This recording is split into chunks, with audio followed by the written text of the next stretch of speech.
हरे राम राम राम हरे हरे। जय राधा माधव कुंज बिहारी, जय राधा माधव कुंज बिहारी। जय गोपीजन वल्लभ गिरिवरधारी, गोपीजन वल्लभ गिरिवरधारी। जय राधा माधव कुंज बिहारी। यशोदानंदन व्रज जनरंजन, यशोदा नंदन व्रज जनरंजन। जमुना तीरावनचारी, जमुना तीरावनचारी। जय राधा माधव कुंज बिहारी, जय राधा माधव कुंज बिहारी। जय श्री कृष्ण चैतन्य प्रभु नित्यानंद, श्री अद्वैत गदाधर शिवासादि गौर भक्तवृंद।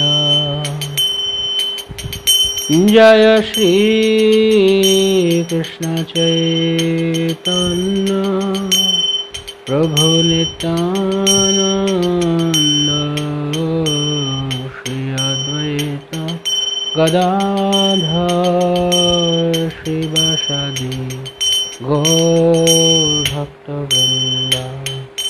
हरे कृष्ण कृष्ण कृष्ण हरे हरे, हरे राम राम राम हरे हरे। हरे कृष्ण कृष्ण कृष्ण हरे हरे, हरे राम राम राम हरे हरे। हरे कृष्ण कृष्ण कृष्ण हरे हरे, हरे राम राम राम हरे हरे। हरे कृष्ण कृष्ण कृष्ण हरे हरे, हरे राम राम हरे हरे। हरे कृष्ण कृष्ण कृष्ण हरे हरे, हरे राम राम राम हरे हरे। जय राधा माधव, जय राधा माधव, राधा माधव जय राधा माधव। जय गौरनिताय गौरनिताय गौरनिताय, जय गौरनिताय। जय जय प्रभुपाद प्रभुपाद प्रभुपाद प्रभुपाद। जय जय गुरुदेव गुरुदेव गुरुदेव गुरुदेव।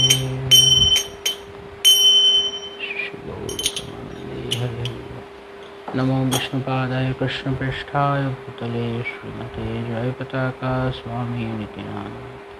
नमो आचार्यपदाय निताय प्रदायिने गौरपथधमलाय नगररावतारिणे। नमो विष्णुपादाय कृष्णप्रेष्ठाय भूतले श्रीमते भक्तिवेदांता स्वामी नित्यानंद। नमस्ते सरस्वती देवे गौरवाणी प्रचारिणे निर्विशेष शून्यवादी पाश्चात्यदेशतारिणे वाञ्छाकल्पतरुभ्यश्च कृपा सिन्धुभ्येव च पतितानां पावनेभ्यो वैष्णवेभ्यो नमो नमः। श्रीकृष्ण चैतन्य प्रभु नित्यानंद श्री अद्वैत गदाधर श्रीवासदि गौरभक्तवृंद। हरे कृष्णा कृष्णा कृष्णा हरे हरे, हरे राम राम राम हरे हरे। मुखं करोति वाचालं पङ्गुं लङ्घयति गिरिं यत्कृपातमहं वन्दे श्रीगुरुदीनतारिणं परमानन्दमाधवं श्रीचैतन्येश्वरम्। नानाशास्त्रविचारणैकनिपुनो सद्धर्मसंस्थापको लोकानां हितकारिणो त्रिभुवने मन्नो शरण्याकरो राधा कृष्ण पदारविन्द भजना नंदेन मत्तालिको वन्दे रूप सनातनो रघुजुगो श्रीजीव गोपालको।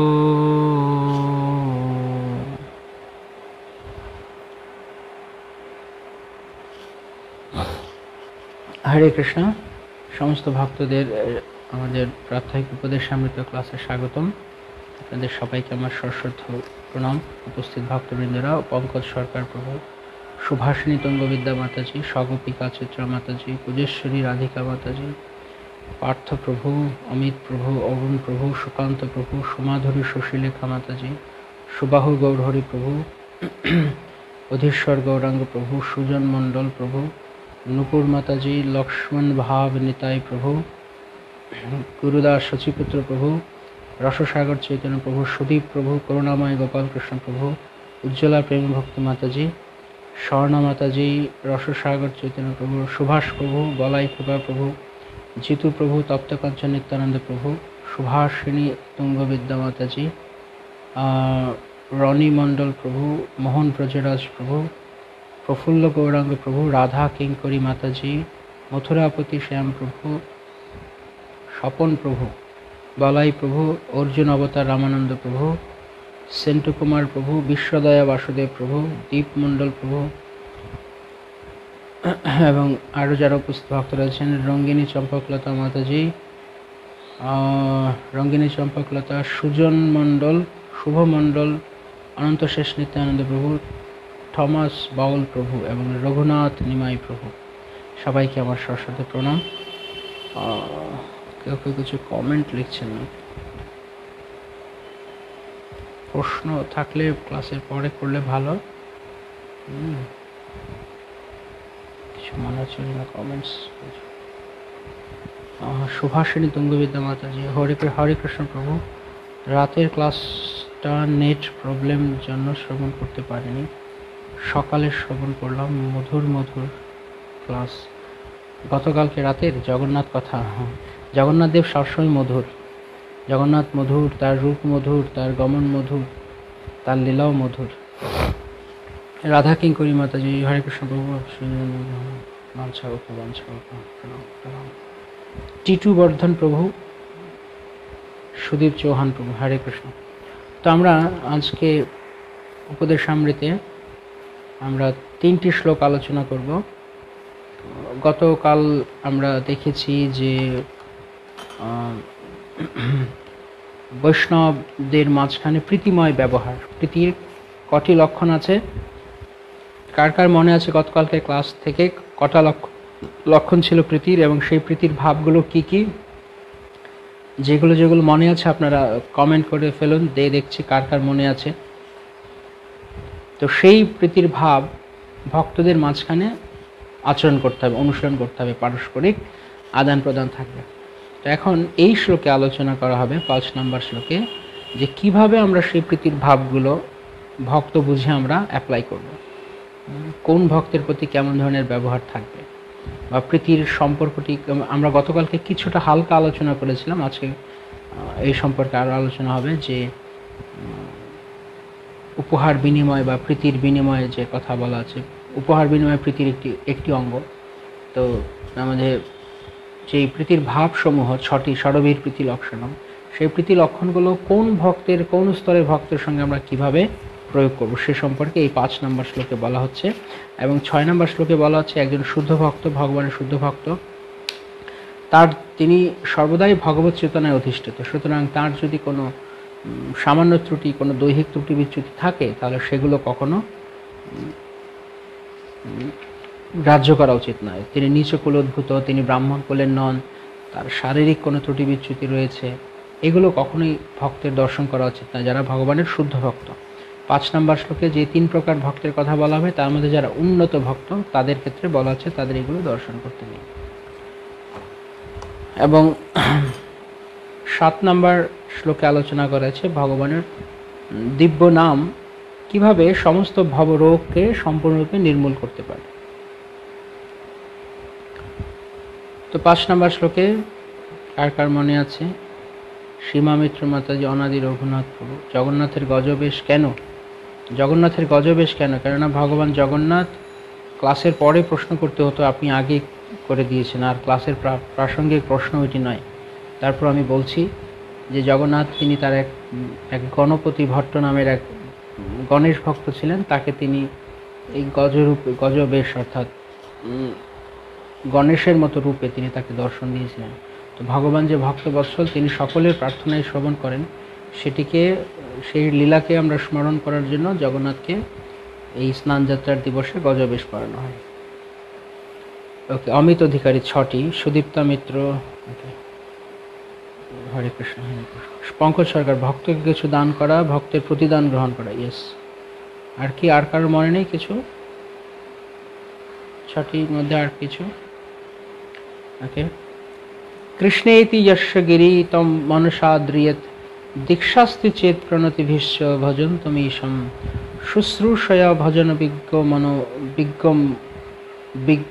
বিজ্ঞম অন্য নিন্দাদিশূন্য হৃদমীপ্সিত সঙ্গলব্ধা। অনুবাদ 5 নম্বর শ্লোকের, যে ভগবত ভক্ত ভগবান শ্রীকৃষ্ণের দিব্য নাম কীর্তন করেন তাকে মনে মনে আদর করা উচিত। যিনি দীক্ষিত হয়ে ভগবানের শ্রীবিগ্রহের সেবায় রত আছেন তাকে সশ্রদ্ধ প্রণতি নিবেদন করা উচিত।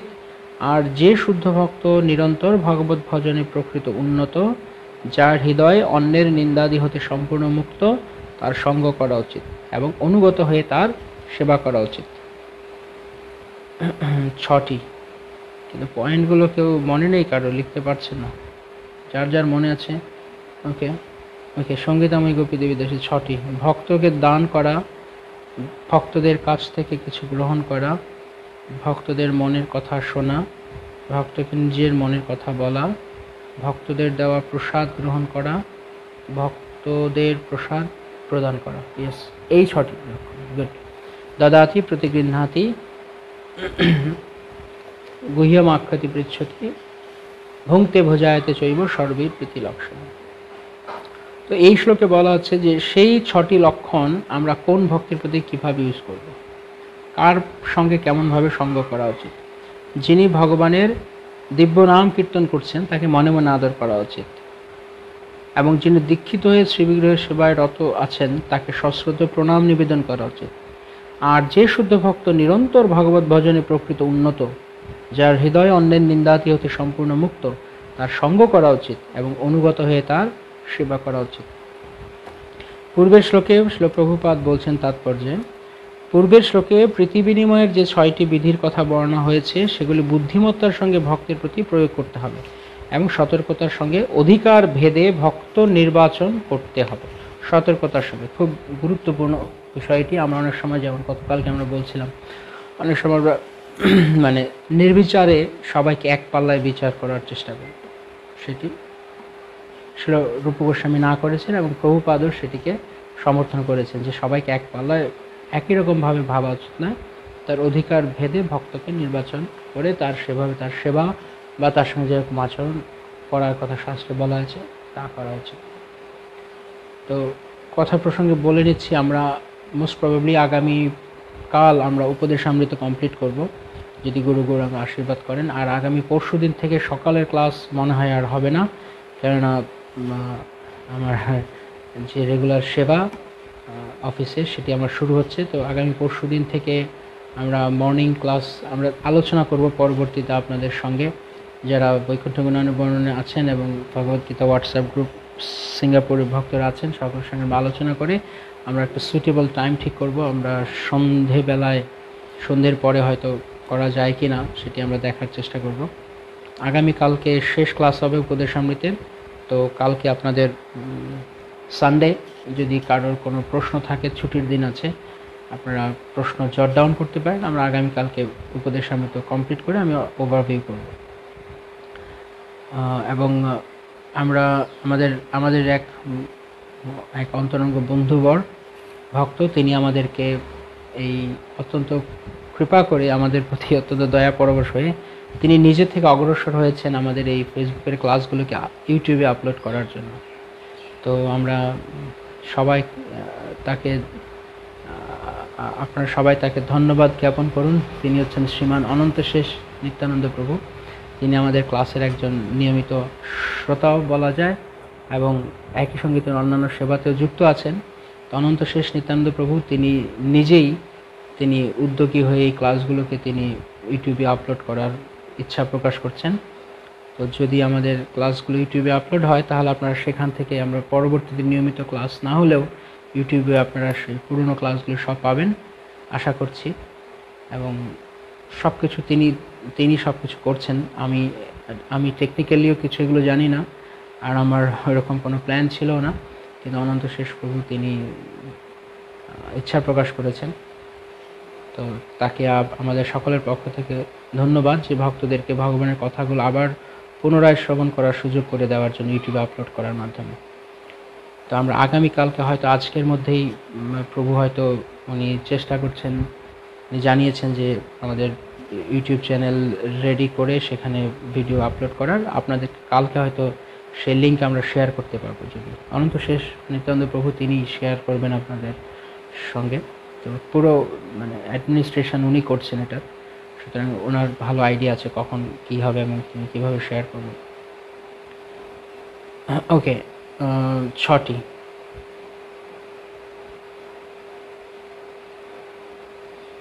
সবসময় আমরা উন্নত ভক্তদের সঙ্গ লাভ করার চেষ্টা করব। যে সমস্ত গুহ্যমান এই নয় যে কার কথা কৃষ্ণ কৃষ্ণ হরে হরে হরে রাম হরে রাম। মাঝখানে নেটওয়ার্ক চলে গিয়েছিল মনে হচ্ছে। ওকে, আর কে লিখছেন? বৈজয়ন্তী ললিতা দেবীদাসী। 6টি ভক্তের কিছু উপহার প্রদান, ভক্তের উপহার গ্রহণ, ভজন বিষয়ে জিজ্ঞাসা। Correct, rightly shed. ভজন বিষয়ে জিজ্ঞাসা, গুহ্য কথা মানে ভজন বিষয়ে জিজ্ঞাসা করা এবং তার কাছ থেকে শোনা, ভক্তের মনের কথা শোনা, তাদের কাছ থেকে কিছু প্রসাদ গ্রহণ করা, তাদেরকে প্রসাদ ভোজন করা। Thank you so much. Subhashini Tungavidya Devidasi. ভক্তকে কিছু দান করা, ভক্তদের প্রতিদান গ্রহণ করা, অন্য ভক্তদের মনের কথা শোনা, ভক্তকে ভগবত প্রসাদ পাওয়ানো। ওকে,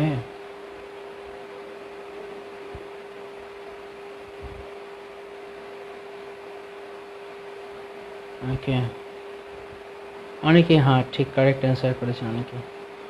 অনন্তশেষ নিত্যানন্দ প্রভুর জয় হোক।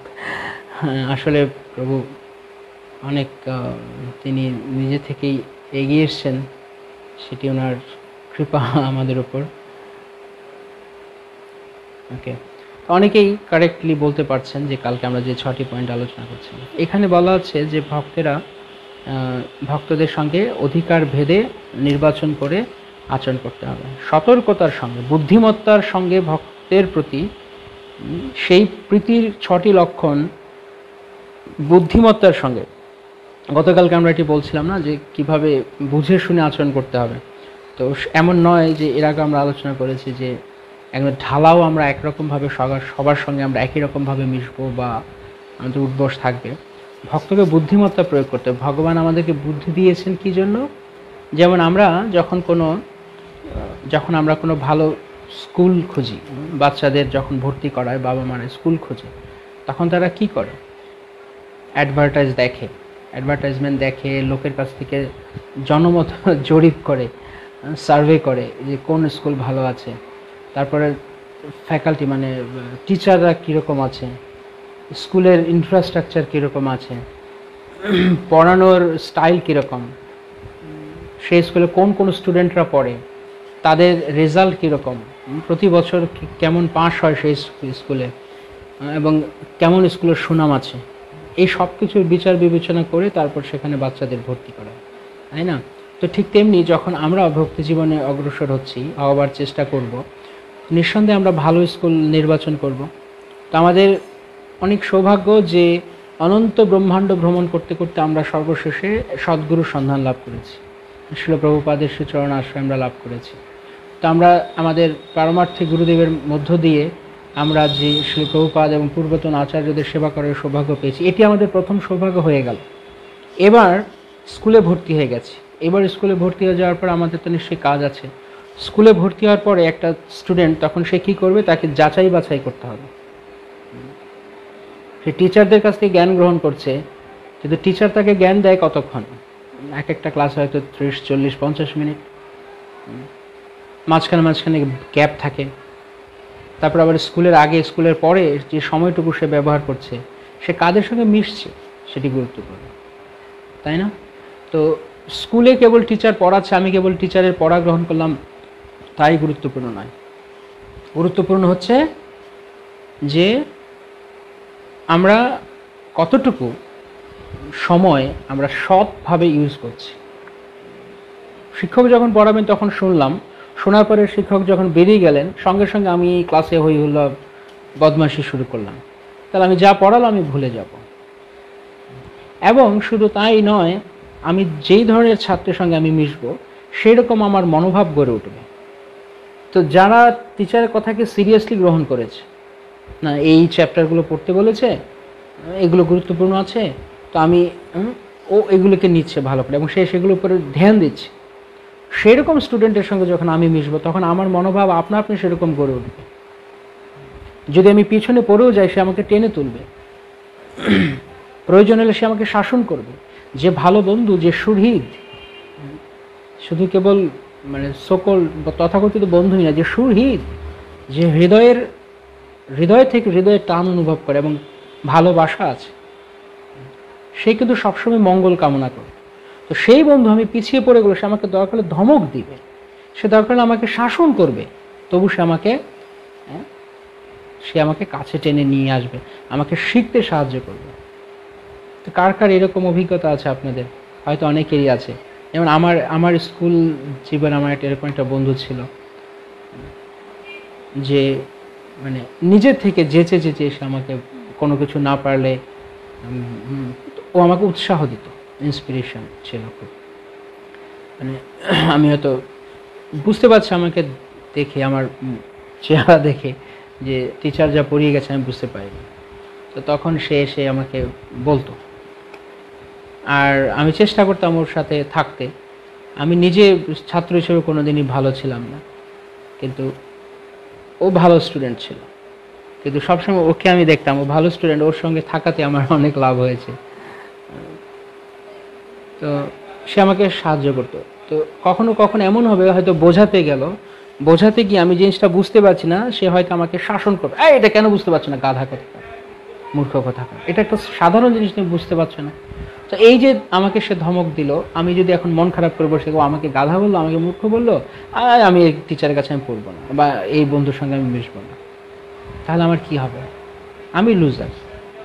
যে আমাকে সবসময় তোষামত করে যাবে, আমি তার কাছে কিছু পাবো না। অথবা যার কাছে গেলে সে পড়ার আলাপ করে না। যেমন ইউনিভার্সিটিতে আমার আরেকটা বন্ধু ছিল, ওর কথা মনে আছে। ওর সারাদিনের কাজ ছিল, বন্ধু মানে একসঙ্গে অতটা আন্তরিকতা ছিল না, শুধু মানে যেহেতু একই ব্যাচের আমরা ছিলাম, ওর সঙ্গে ভালো হয়েছিল। তো তার মুখে সারাক্ষণ শুধু মুভির কথা, এবং সে হেন কোনো মুভি নেই যেটা প্রথম রিলিজে বেরিয়েছে ওর কালেকশানে নেই। ওইটা ছিল তার কাজ। এমনি আবার পড়াশোনা করতো, পড়াশোনা মানে বাংলায় কথা বলে না, জাতে মাতাল তালে ঠিক। তো পড়াশোনার বেলা পড়াশোনা ঠিক রাখতো, কিন্তু এসব করতো। হ্যাঁ, তো সে ছিল এরকম যে হয়তো সামনে পরীক্ষা আছে, হয়তো ক্লাস টেস্ট বা মিড টার্ম এক্সাম, কিন্তু সে তখন আরে এগুলো কোনো ব্যাপার না, আরে হয়ে যাবে সব। মানে মধ্যে একটা কেয়ারলেস মনোভাব, তো এরকম যদি হয় তাহলে সমস্যা হবে। কারণ আপনি এগোতে চাইলেও সে আপনাকে ও ঠিক আছে পড়তে হবে না এরকম করে দেবে। তো আমরা যদি ভক্তিতে অগ্রসর হতে চাই তাহলে আমাদেরকে খুঁজে বের করতে হবে যে কারা আমাদেরকে সামনের দিকে নিয়ে যেতে সবসময় ফোর্স করছে, সবসময় পুশ করছে সামনের দিকে। যদি ও সামনে থাকে আমাকে টানবে, যদি ও পেছন থাকে আমাকে ঠেলবে, সামনে এগিয়ে যাও। সবসময় ইন্সপায়ার করবে, সবসময় বলবে না আরও করতে হবে, তোমার এগুলো হচ্ছে না, আরও করতে হবে। কিন্তু আমরা যদি এমন কারোর সঙ্গে আমরা মিশছি যে এরকম বলছে না, যে কেবল শুধু সান্ত্বনা দিয়েই খালাস, তাহলে কীভাবে হবে? এই জন্য এখানে বলা হচ্ছে যে আমরা যখন সঙ্গ করব বুঝে শুনে, যে কনিষ্ঠ ভক্ত তাকে অত্যন্ত সতর্কতার সঙ্গে অধিকার ভেদে ভক্ত নির্বাচন করতে হবে, বুঝতে হবে কে কীরকম স্তরে আছে। তো এবার আমি যদি কনিষ্ঠ থাকতে চাই তাহলে আবার আমি কনিষ্ঠের সাথে মিশতে পারি, অসুবিধা নেই। কারণ আমি যদি কনিষ্ঠ থাকতে চাই, উত্তমের সঙ্গে মিশি, তাহলে কি হবে? একটা সংঘর্ষ বাঁধবে। কারণ সে আমাকে যেভাবে টানতে চাইবে আমি সেই গতিতে টানবো না, সেই গতিতে আমি তার সঙ্গে যাব না, তখন আমি তার জন্য একটা বোঝা হয়ে যাব। তাই অত্যন্ত উন্নত ভক্তের সঙ্গে আমাদের সরাসরি আমরা তাৎক্ষণিকভাবে হয়তো আমরা সঙ্গ নাও করতে পারি, কারণ আমাদের সেই সুযোগ, আমাদের সেই সেই সামর্থ্য আমাদের নাও হতে পারে, কারণ তিনি অনেক উন্নত আর আমি অনেক তলায় পড়ে আছি। তাই এর আগেও আমরা একদিন বলছিলাম যে নিজের চেয়ে অ্যাটলিস্ট একটু উপরের স্তরের ভক্তের সাথে সঙ্গ করা উচিত। একেবারে গিয়ে কোনো মহাভাগবতের সাথে সঙ্গ করলে কি হবে? বংশীদাস বাবাজি মহারাজের কাহিনী আমরা বলছিলাম, যে যারা বুঝতে পারে না ওনাকে, কনিষ্ঠ স্তরের, কনিষ্ঠ কি ইভেন মধ্যম অধিকারী ভক্ত ওনাকে বুঝতে পারে না, ওনার কাছে কি অপরাধ করে বসে আছে। তো সেই জন্য কমসে কম যারা আমার থেকে একটু উন্নত স্তরে সিরিয়াসলি ভক্তি করছে, আমরা তো তাদের প্রতি, আমরা যদি উন্নত ভক্ত নাও পাই, কমসে কম যারা সিরিয়াস, যারা যারা যারা মানে কি বলে এটাকে, যারা খেয়াল করে, যেটা আমি বলতে চাইছি, আমি প্রায়ই মানে এই ওয়ার্ডটা ভুলে যাই, যে খেয়ালি যারা, ভক্তি জীবনের প্রতি যাদের খেয়াল আছে, খেয়াল খুশি মতো আচরণ করে না, হুইমজিক্যাল না, যারা সিরিয়াস, প্রত্যেকটি ডিটেলসকে তারা খেয়াল করে। মানে যেন একদিন বলছিলাম চোখ কান খোলা রেখে সে আচরণ করছে, সে আশপাশে কি ঘটছে তার সম্পর্কে সে একেবারে উদাসীন হয়ে বসে নেই। একজন উদাসীন হয়ে থাকতে পারেন যিনি মহা ভাগবত স্তরের, তার কাছে কোনো ব্যাপার নাই, কিন্তু আমরা তো সেই স্তরে নই, তাই দিয়ে আমাকে চোখ কান খোলা রাখতে হবে, অর্থাৎ মধ্যম অধিকারী, কমপক্ষে মধ্যম অধিকারের স্তরে আসতে হবে। এই শ্লোকেও শিল প্রভুপাদ তিনি তাৎপর্য বলছেন।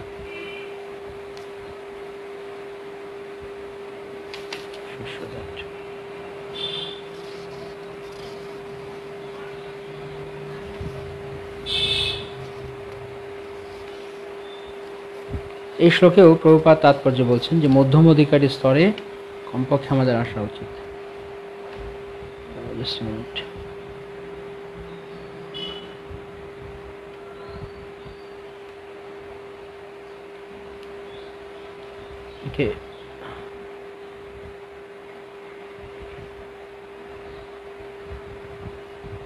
আসবে আমাদের আলোচনাতে আসবে। হ্যাঁ, এই তো শিলপ্রভুপাদ বলছে, তাই সাধনায় উন্নতিকামী ভক্তকে কনিষ্ঠ অধিকারী থেকে মধ্যম অধিকারী হতে চেষ্টা করা উচিত। প্রভুপাদ বলেনি আমাদের একদম লাভ দিয়ে উত্তম অধিকারী হওয়ার চেষ্টা করতে হবে। আবার প্রভুপাদই এই তাৎপর্য বলেছেন যে গ্র্যাজুয়ালি একজন কনিষ্ঠ ভক্ত তিনি ক্রমে উত্তম অধিকারী হতে পারেন কনিষ্ঠ অধিকারী থেকে। কিন্তু কমপক্ষে প্রভুপাদ বলছেন তাকে উন্নতিকামী যে যার বাসনার রয়েছে ভক্তি জীবনে অগ্রগতি করা, তাকে অন্ততপক্ষে মধ্যম অধিকারের স্তরে উঠে আসার চেষ্টা করা উচিত। তাই আমাদেরকে খেয়াল করতে হবে, যেহেতু আমরা উত্তম অধিকারী নই, আমি নই, হয়তো আপনাদের মধ্যে কেউ আছেন আমি জানি না, থাকতে পারে, হয়তো বৈষ্ণবকে দেখে চেনা যায় না বাইরে থেকে, কিন্তু যেহেতু আমি নই, আমি যেহেতু কনিষ্ঠ অধিকারী, তাই কমপক্ষে আমাকে মধ্যম অধিকারী স্তরে যাওয়ার চেষ্টা করতে হবে। তো এবার মধ্যম কনিষ্ঠ আর উত্তমের কি লক্ষণ বলা হচ্ছে? এই শ্লোকে তিনি কনিষ্ঠ, মধ্যম এবং উত্তম এই 3 অধিকারীর সঙ্গে আচরণ বিধির কথা বলেছেন। কনিষ্ঠ অধিকারী হচ্ছেন নবীন ভক্ত। তিনি সদ্গুরুর কাছ থেকে দীক্ষা গ্রহণ করে ভগবানের নাম কীর্তন করার চেষ্টা করেন। এই কনিষ্ঠ বৈষ্ণবকে মনে মনে শ্রদ্ধা জানানো উচিত। মানে অনেকটা বলতে গেলে প্রায় অধিকাংশ ভক্তরাই যারা দীক্ষা গ্রহণ করেছে এবং ভক্তি জীবন অনুসরণ করার চেষ্টা করছে, কিন্তু সে ততটা শ্রদ্ধাযুক্ত নয়। কোমল শ্রদ্ধা তার। শ্রদ্ধা মানে বিশ্বাস, ভক্তির পন্থার প্রতি তার কোমল শ্রদ্ধা। দীক্ষা গ্রহণ করেছে, হয়তো সে প্রতিদিন হয়তো হরিনামও জপ করছে, কিন্তু তার বিশ্বাস অত দৃঢ় নয়। সেই ধরনের ভক্ত তারা হচ্ছে কনিষ্ঠ অধিকারী। সেই রকম কনিষ্ঠ বৈষ্ণবকে মনে মনে শ্রদ্ধা জানানো উচিত। মধ্যম অধিকারী সদ্গুরুর কাছ থেকে ব্রহ্মদীক্ষা লাভ করে অপ্রাকৃত ভগবত সেবায় সর্বদা নিয়োজিত থাকেন। সুতরাং মধ্যম অধিকারী ভগবত অনুশীলনের মধ্যবর্তী স্তর অধিষ্ঠিত। আর যিনি মধ্যম অধিকারী তিনি দীক্ষা লাভের পর ভগবানের সেবায় সর্বদা নিযুক্ত থাকেন। কনিষ্ঠ অধিকারী মাঝে মাঝে স্লো হয়ে যায়, কখনো কখনো সেবাও করছে, যখন ভক্ত হওয়ার তখন ভক্ত, যখন পাবলিকের মতো থাকার তখন সে পাবলিকের মতো থাকার মানে যখন তার কাছে ভক্তি জীবনটা মোরলেস পার্ট টাইম জব, বোঝা গেল? মানে একটা, যেমন আমরা পার্ট টাইম চাকরি করি, যে ফুল টাইম করতে পারে না, এত সময় দিতে পারে না, তার অন্য ব্যস্ততা আছে, সে একটা পার্ট টাইম চাকরি করে। তো অনেক ক্ষেত্রেই কনিষ্ঠ অধিকারী ভক্তদের কাছে ভক্তি মানে একটা পার্ট টাইম জব। অর্থাৎ আরতি করার সময় আরতি করছে, ভোগ দেওয়ার সময় ভোগ অর্পণ করছে, গ্রন্থ যখন পড়ছে তখন গ্রন্থ পড়ছে, যখন মালা জপ করার সময় তখন মালা জপ করছে। এরপর ইন বিটুইন, এর ফাঁকে ফাঁকে সে কী করছে? তখন সে কৃষ্ণ ভাবনাময় নেই, তখন সে সাধারণ লোকের মতো চলছে। তাই জন্য আমি বলি পার্ট টাইম, কারণ টাইম টু টাইম, যেমন পার্ট টাইম চাকরিতে কী হয়, টাইম মতো গিয়ে অফিস করে চলে আসে ওই কয়েক ঘন্টা। তো তাদের ক্ষেত্রে যেন এরকম, তাদের ক্ষেত্রে ভগবত ভক্তি যেন একটা নিয়মের মতো। ও টাইম হয়ে গেছে, আমাকে পূজা করতে যেতে হবে, পূজা হয়ে গেল, কোনো ভাব নেই, একদম ভাবলেশহীন অবস্থায়, কেবলমাত্র করতে হয় তাই করছে, এরকমভাবে তারা করে আসে। মধ্যম অধিকারী ভক্ত আরেকটু উন্নত, তিনি নিরন্তর ভগবানের সেবায় যুক্ত থাকেন। এবং মধ্যম অধিকারী ভক্ত তিনি শাস্ত্রযুক্তি তো অতটা সুনিপুণ না হলেও, অত শাস্ত্রযুক্তি না জানলেও তার এই পন্থার প্রতি দৃঢ় বিশ্বাস রয়েছে, এবং তাই জন্য তিনি ভক্তি সহকারে, অর্থাৎ অ্যাটলিস্ট হৃদয় লাগিয়ে, মন লাগিয়ে তিনি করার চেষ্টা করছেন। তিনি হচ্ছেন মধ্যম অধিকারী। তার হয়তো পূর্ণরূপে প্রেমের স্তরে তিনি উন্নীত হননি, ভগবত ভাবে আবিষ্ট হয়ে তিনি তন্ময় হয়ে থাকেন না, কিন্তু তার মধ্যে দৃঢ় বিশ্বাস রয়েছে, এবং এই পন্থার প্রতি তার বিশ্বাস আছে, তার ভক্তি আছে, এবং তিনি তার মনকে লাগান, অন্যমনস্ক হয়ে ভগবানের সেবা করেন না। এবং তিনি চেষ্টা করেন যখন ভগবানের সেবা হয়ে গেল বা তার নির্দিষ্ট কাজকর্মাদি করার পর বাকি সময়টুকু তিনি চেষ্টা করেন কৃষ্ণ ভাবনাময় থাকতে। হয়তোবা হরিনামে তিনি দিব্য আনন্দ অনুভব করেন না, কিন্তু তিনি সময়ে সময়ে তিনি মানে সুযোগ পেলেই সঙ্গে সঙ্গে তিনি হরিনাম জপ করেন। আমি টু সে পূর্ণরূপে তিনি এই পন্থার প্রতি নিজেকে ডেডিকেট করেছেন। হয়তো এখনো উনি উন্নত স্তরের যে এক্সটেসি, যে দিব্য ভাব, দিব্য উন্মাদনা, সেটি তিনি এখনো অনুভব করেননি, কিন্তু তিনি সিরিয়াসলি অনুসরণ করে যাচ্ছেন। তিনি মধ্যম অধিকারী। আর কনিষ্ঠ অধিকারীরা সাধারণত বিগ্রহকে পাত্তা দেয়, যেমন এখানে বলা হচ্ছে কনিষ্ঠ অধিকারী কি লক্ষণ? কনিষ্ঠ অধিকারী সে অর্চায়ামি বহরয়ে পূজাম শ্রদ্ধয়ে হাতে ন তদ্ভক্তি এসু চান্নি এসু সব স্বভক্ত প্রাকৃত স্মৃত। একাদশ স্কন্ধ শ্রীমদ্ ভাগবতে বলা হচ্ছে কনিষ্ঠ অধিকারী সে শ্রদ্ধার সঙ্গে মূর্তির অর্চন করে, অথচ ভগবত ভক্ত বা জনগণের সঙ্গে যথাযথ ব্যবহার করতে জানে না। তাই আমরা আগে বৈষ্ণব সদাচার আলোচনা করেছি। আপনারা বৈষ্ণব সদাচারের সঙ্গে উপদেশামৃতের কোনো কানেকশন খুঁজে পাচ্ছেন? কারা কারা কানেকশন খুঁজে পাচ্ছেন?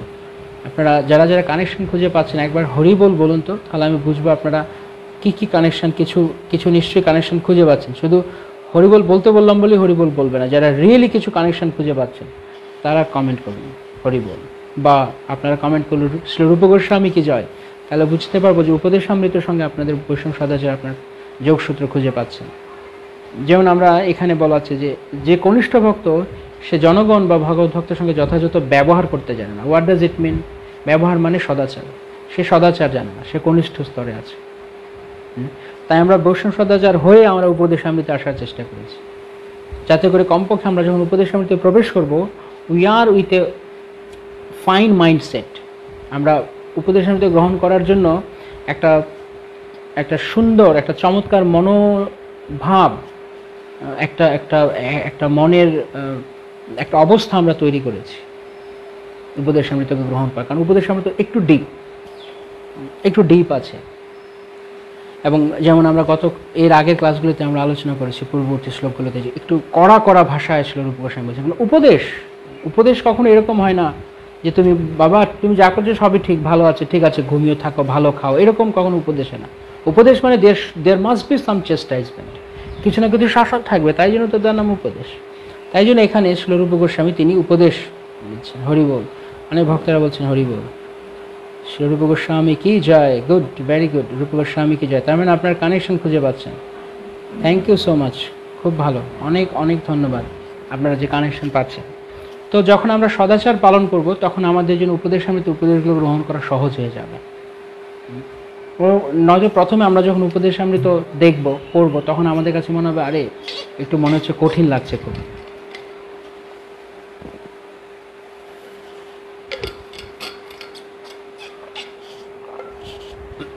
তো সেই জন্য কনিষ্ঠ স্তর থেকে যদি আমাদের মধ্যম স্তরে আসতে হয়, তাহলে আমাদেরকে একটা প্রপার চ্যানেল মেনটেন করতে হবে। প্রথমত আমাদের শাস্ত্র জ্ঞান যথার্থ লাগবে। কারণ আমি যখন কনিষ্ঠ স্তরে বসে আছি, তখন তো আমি যদি সবসময় এই কথাই মনে করে বসে থাকি যে ভগবানের সে বিগ্রহী সব কিছু, ভক্তরা বা সাধারণ জনগণ কিছু না। এরকম অনেকেই আছে, অনেক পূজারীরাও আছে, ভগবানের সারাদিন মন্দিরে পুজো করছে, কিন্তু যখন লোক এসে বলছে প্রভু আমাকে একটু ভগবানের চরণ থেকে একটু একটা প্রসাদী ফুল তুলসী দেবেন, শুনুন জানা, এখন ব্যস্ত আছে, আমার অনেক কাজ আছে, তো সেই ব্যক্তিটি মনে কষ্ট পেল। হতে পারে সে বাইরের লোক, হতে পারে সে প্যান্ট শার্ট পরা, কর্মী পোশাক পরা, তার অর্থ কি সে জীব নয়, সে ভগবানের সন্তান নয়? কিন্তু আমরা ব্যবহার করতে জানছি লোকের সঙ্গে। কিন্তু আবার সঙ্গে সঙ্গে লোকটিকে ধমক দিয়ে আবার গিয়ে দেখতে সে সুন্দর করে ওম নরসিংহায় নমঃ, মহাসিংহায় নমঃ, দিব্য সিংহায় নমঃ, উগ্র সিংহায় নমঃ, ওম উগ্রলোচনায় নমঃ, সে তার মতো পুজো করে যাচ্ছে। কিন্তু এদিকে সে একটা ভক্তের সঙ্গে খারাপ ব্যবহার করে, যে ভক্তটি মনে কষ্ট পেয়ে গেল, তার সে পূজা ভগবান গ্রহণ করবেন না। কোনো জীবকে অনর্থক কষ্ট দিয়ে পূজা ভগবান গ্রহণ করবেন না। স্বীকার করবেন হয়তো ভগবান কেবল, কিন্তু ভগবান প্রীত হবেন না তার। তাই জন্য কনিষ্ঠ স্তরে উন্নতি করা খুব কঠিন আছে। এখন আমাদেরকে ঠিক করে নিতে হবে, আমরা যদি প্রপার সদাচার মেনটেন না করি, শাস্ত্র নিয়ম যে মেনে চলে, তিনি মধ্যম অধিকারী। যে শাস্ত্র নিয়মের তোয়াক্কা করেন, আপন খাম খেয়াল খুশি মতো সে চলে, সে কনিষ্ঠ স্তরে পড়ে থাকবে। হয়তো মালা তিলক করছি, ধুতি পরছি, শাড়ি পরছি, ভক্ত সঙ্গে হয়তো মিশছি, প্রোগ্রাম ফেস্টিভ্যাল হচ্ছে যাচ্ছি, অ্যাটেন্ড করছি, খাচ্ছি, বাকি 6টি কাজই আছে, দদাতি প্রতিগিন্নাতি, সেগুলো চলছে। হয়তো কিছু গিফট দিচ্ছি, কিছু গিফট নিচ্ছি, কিন্তু কীভাবে অনুকূলভাবে, যেমন গতকালকে বলছিলাম, সে অনুকূলভাবে নয়, যাচ্ছে তাই ভাবে। এবং তাদের জন্য, কনিষ্ঠ ভক্তের জন্য গুহ্যমাখ্যাতি পৃচ্ছতি হচ্ছে কি, এই সমস্ত জড় আলাপ, কৃষ্ণ কথা নয়, জড় কথা আলোচনা করা তাদের জন্য গুহ্যমাখ্যাতি পৃচ্ছতি। তারা এই সংসারে কি হলো, ওই সংসারে কি হলো, এর বাড়িতে কি হলো, অমুক ব্রহ্মচারী কি হলো, ওই মাতাজির কি হলো, এই সমস্ত নিয়ে তারা শুধু আলোচনা করবে। এখন ব্যবসা কেমন যাচ্ছে, এখন কোন বিজনেসটা করলে ভালো হয়, কোন বিজনেস এখন ভালো টাকা উঠছে অল্প দিনের মধ্যে, এই সমস্ত জিনিস নিয়ে তারা সারাক্ষণ কথা বলে। তারা ভক্ত, কিন্তু দীক্ষা হয়েছে, এখানে বলা হচ্ছে দীক্ষা হয়েছে, হরিনামও করে। এরকম ভক্ত আপনারা খেয়াল করেছেন কখনো? কখনো খেয়াল করেছেন? হয়তো অনেকেই খেয়াল করে থাকবেন। ওকে, উপদেশামৃত সদাচারের সাথে শ্রীমদ্ ভাগবত গীতা 3 গুণের কিছু মিল আছে, অবশ্যই আছে। মথুরাপতি শ্যামপ্রভু কিছু মিল আছে, কিছু না, পুরোটাই মিল আছে। সদাচার দেখেই বুঝতে পারি আমরা কে কোন গুণে রয়েছে। যেমন আমরা একদিন বলছিলাম, আপনি ছিলেন কিনা ক্লাসে, একটা উদাহরণ আমি দিয়েছিলাম। হরে কৃষ্ণ। তো 3 গুণের কি মিল আছে? যেমন যে সমস্ত আমি উদাহরণ দিয়ে বলছিলাম যে যে যে কোন তমগুণে থাকে সে খামখেয়ালি করে, সে অলস, সে প্রমাদগ্রস্ত, তার বিচার কাজ করে না, বুদ্ধি কাজ করে না। যেমন উদাহরণটা দিয়েছিলাম, যেমন ওই দিন আমি আসছিলাম, তো আমি এদিক থেকে আসছি আর ওই দিক থেকে একটা গাড়ি আসছে, একটা মোটর কার, মানে একটা 4 চাকাওয়ালা গাড়ি। এদিক থেকে আমি আমার স্কুটি নিয়ে আসছি, তো মাঝখান দিয়ে এক লোক সাইকেল চালিয়ে আসছে। তো সে ওই পাশ থেকে এই পারে আসবে আর কি। তো সে ডানে বামে দেখলো, এদিকে দেখলো এদিকে দেখলো, মানে আপন মনে ভোলা মনে দেখলো, ওরে ভোলা মন, ভোলা মনে সেদিকে দেখে মাঝখান দিয়ে সে সাইকেলটা নিয়ে চলে আসলো। ওকে, তো এবার ওই প্রান্ত থেকে যে গাড়ি আসছে আর এই পারে আমি আছি, আমরা আমাদের দুজনেরই তো একটা নিজস্ব বেগ আছে, আমরা আমাদের মতো আসছি। আর লোকটা যে দুদিকে খেয়াল করলো, তখন নিশ্চিতভাবে ওই পাশের গাড়ি এবং আমরা দুজনেই মনে করবো এ নিশ্চয়ই খেয়াল করেছে, তো সে নিশ্চয়ই পার হচ্ছে না, কিন্তু ও আপন মনে ঠিক সাইকেল মাঝখান দিয়ে চালিয়ে দিল, আর সামান্যর জন্য অ্যাক্সিডেন্ট হয়নি। তো এইটা হচ্ছে তমগুণ। সে দেখছে, দুদিকে দেখলো, কিন্তু কি দেখলো? তার চোখ দেখলো, তার মন দেখলো না। যেমন আমরা ভগবত গীতায় আলোচনা করছিলাম যে মন যদি কোথাও থাকে তাহলে ইন্দ্রিয় সেখানে থাকে। যেমন আপনি ধরুন এখানে বসে আছেন, আপনি বসে হয়তো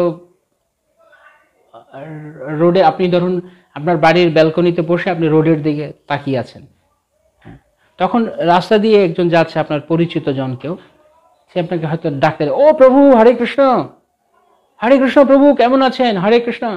কিন্তু ও 2-3 বার বলে চলেও গেল, কিন্তু আপনি রোডের দিকে তাকিয়ে আছেন তো তাকিয়ে আছেন, কিন্তু সে আপনার সামনে দিয়ে চলে গেল, আপনি ফেল করে সামনের দিকে তাকিয়ে আছেন।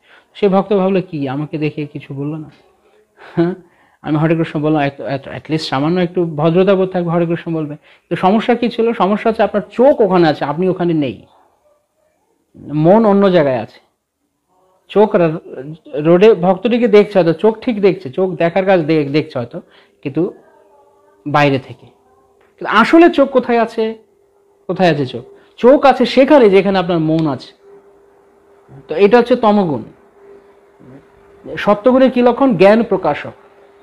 সে যা করছে উইথ সেন্স, ননসেন্স না, সে সেন্স সহ করছে, সে জ্ঞানত করছে, সে বুঝে করছে।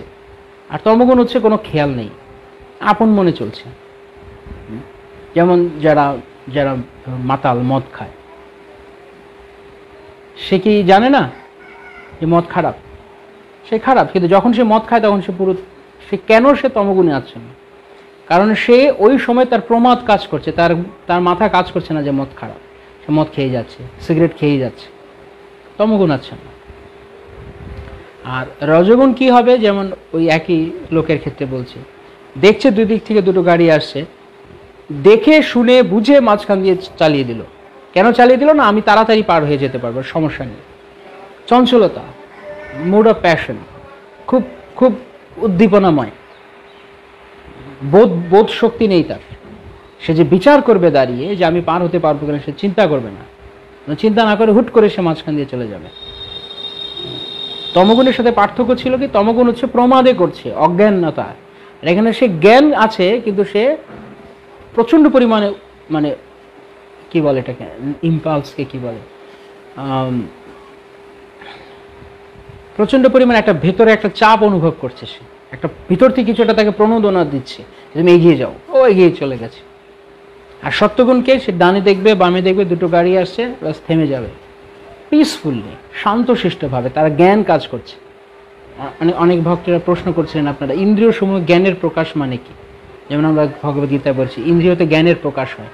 যখন আপনি চোখ দেখলেন, চোখ আপনাকে সিগন্যাল দিল যে হ্যাঁ এখন রোড পার হওয়া ঠিক নয়, মনও একই কথা বলল, এবং ইন্দ্রিয়গুলো একইভাবে সেই জ্ঞান প্রকাশ করলো। অর্থাৎ ইন্দ্রিয়গুলো, পাগুলো চলতে শুরু করলো না, সারা শরীর একটা একটা একটা প্রণোদনা কাজ করলো না যে আমাকে যেতেই হবে। জ্ঞান প্রকাশক, এগুলো সত্যগুণের লক্ষ্য। এটা একটা সাধারণ একটা জড়জাগতিক উদাহরণ দিয়ে বোঝানোর চেষ্টা করলাম। তো এইভাবে আমাদেরকে খেয়াল করতে হবে যে আমরা কি করছি।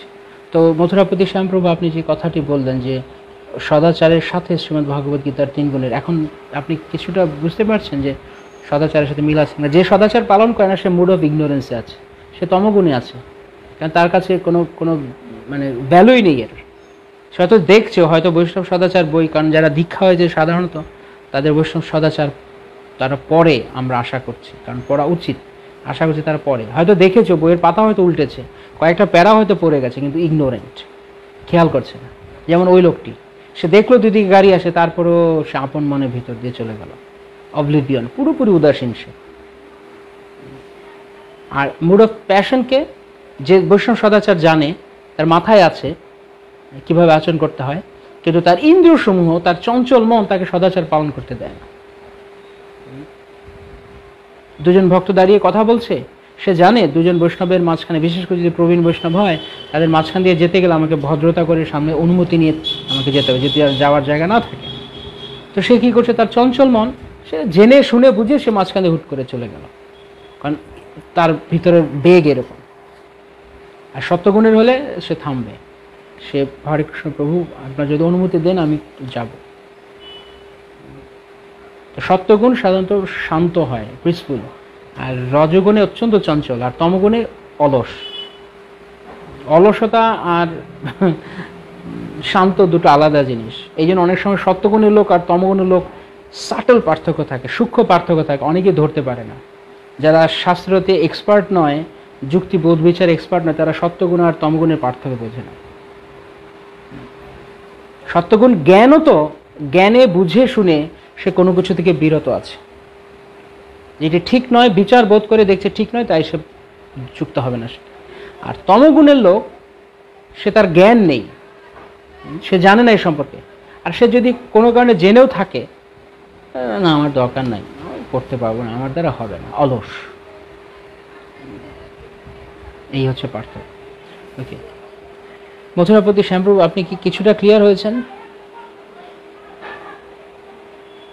লক্ষ্মণ ভাবনাতে মন যেখানে থাকে, ওকে ক্লিয়ার, ওকে আপনি বলছেন ক্লিয়ার, থ্যাংক ইউ। তো তো এইভাবে আমরা দেখতে পাচ্ছি যে যারা কনিষ্ঠ স্তর থেকে আমাদেরকে মধ্যম স্তরে চলে আসতে হবে, এবং মধ্যম থেকে মধ্যম ভক্ত যিনি, মধ্যম অধিকারীর কি লক্ষণ? মধ্যম অধিকারী আমরা এর আগে আলোচনা করেছিলাম যখন সদাচার পড়ছিলাম, ঈশ্বরে তদ অধীনেষু বালিশেষু দৃশ্যৎসু চ প্রেম মৈত্রী কৃপোপেক্ষা ইয় করতি সমধ্যম। মনে আছে আপনাদের বৈষ্ণব সদাচারে আমরা যখন আলোচনা করছিলাম যে অন্য ভক্তদের সঙ্গে কীরকম আচরণ বা সর্বসাধারণের সঙ্গে কীরকম আচরণ, সেই জায়গাতে আমরা কিন্তু এই শ্লোকটি পড়েছিলাম শ্রীমদ্ ভাগবতের একাদশ স্কন্ধের দ্বিতীয় পরিচ্ছেদের দ্বিতীয় অধ্যায়ের 46 নম্বর শ্লোক 11.2.46, প্রেম ও মৈত্রী কৃপোপেক্ষা। প্রেম কাদের প্রতি? কার কার মনে আছে? দেখি, যদি আপনারা শুনে থাকেন বৈষ্ণব সদাচার, কার কার মনে আছে? তাড়াতাড়ি কমেন্ট করুন যে কার কার মনে আছে। প্রেম কার প্রতি? প্রেম বা সেবা, প্রেমময়ী সেবা কার প্রতি? তারপর হচ্ছে কি প্রেম ও মৈত্রী, মৈত্রী কার প্রতি? বন্ধুত্ব। কৃপা কার প্রতি? এবং উপেক্ষা কার প্রতি? ফটাফট আপনারা কমেন্ট করুন, দেখি কার কার মনে আছে। এইভাবে সঠিক পদ্ধতিতে ভগবত জীবন গড়ে তুলতে হয়, আসলে প্রভুপাদ বলছেন। তো যখন মধ্যম অধিকারীর কথা প্রভুপাদ আলোচনা করলেন তাৎপর্যে, তার ঠিক পরেই প্রভুপাদ বলছেন যে এইভাবে সঠিক পদ্ধতিতে ভগবত জীবন গড়ে তুলতে হয়। তার মানে কি? তার মানে ভগবত জীবনের স্ট্যান্ডার্ড, মোটামুটি মানসম্মত জীবনধারা হচ্ছে মধ্যম অধিকারী। কনিষ্ঠ অধিকারী আমাদের কাম্য নয়, উত্তম অধিকারী আমাদের স্বপ্ন, আমাদের লক্ষ্য। লক্ষ্য মানে উত্তম অধিকারী হওয়া নয়, লক্ষ্য মানে ভগবানের অনন্য ভক্ত হওয়া, অনন্য চিত্তে ভগবানের ভক্ত হওয়া। আপনা আপনি আমরা উত্তম অধিকারী স্তরে উন্নীত হতে পারবো যদি আমরা এগুলো পালন করে যাই। কিন্তু মধ্যম অধিকারী স্তরে আমাদেরকে কিছুটা হলেও প্রয়াস করে হয়তো আসতে হবে। শ্রীল রূপ গোস্বামী এই শ্লোকে আমাদের উপদেশ দিয়েছেন যে কিভাবে নানা প্রকার ভক্তের সঙ্গে ব্যবহার করতে হয়। আমরা বর্তমান যুগে অনেক ধরনের বৈষ্ণব দেখতে পাই, এখানে প্রভুপাদ বলছেন যে কিভাবে কাদের সঙ্গ করা উচিত না, যাদের হয়তো তারা হরিনাম করছে কিন্তু তাদের সঙ্গ অনেক সমস্যাপূর্ণ আছে, তাদের অনেক অসুবিধা আছে, তারা আচার অনেক জায়গাতে তাদেরকে সন্দেহমূলক আচার রয়েছে যথেষ্ট পরিমাণে, এবং তার পেছনে প্রুফও আছে যে তারা এরকম আচার। যেমন আমরা গতকালকে বলছিলাম যে কিছু ভক্তদের মানে ভিজিবলি দেখাই যাচ্ছে যে তারা ভক্ত হয়েছে, কিন্তু তাদের যে ফেসবুক টাইমলাইন বা তাদের যে কথাবার্তা, চলন বলন, তাদের যে অ্যাপিয়ারেন্স, সব কিছু একটা অভক্তের মতো। তাহলে সেই ক্ষেত্রে আমাকে কি করতে হবে? যদি আমি নিজেকে উন্নত করতে চাই তাহলে আমার কি তার সঙ্গ করা উচিত? ওকে, দেখি কে কি কমেন্ট করেছেন। জুনিয়রদের প্রতি প্রেম, হরে কৃষ্ণ, এই তো উল্টো হয়ে গেল পুরো। জুনিয়রদের প্রতি প্রেম নয়, প্রেম সেবা সিনিয়র ফ্রেন্ডস মধ্য মধ্য কৃপা কনিষ্ঠ, কৃপা কনিষ্ঠ, হ্যাঁ অনেকটা ঠিক ঠিক লিখেছেন। প্রেম যারা উন্নত তাদের প্রতি সেবা, প্রেমময়ী বা ভগবত সেবা বা ভগবানের প্রতি।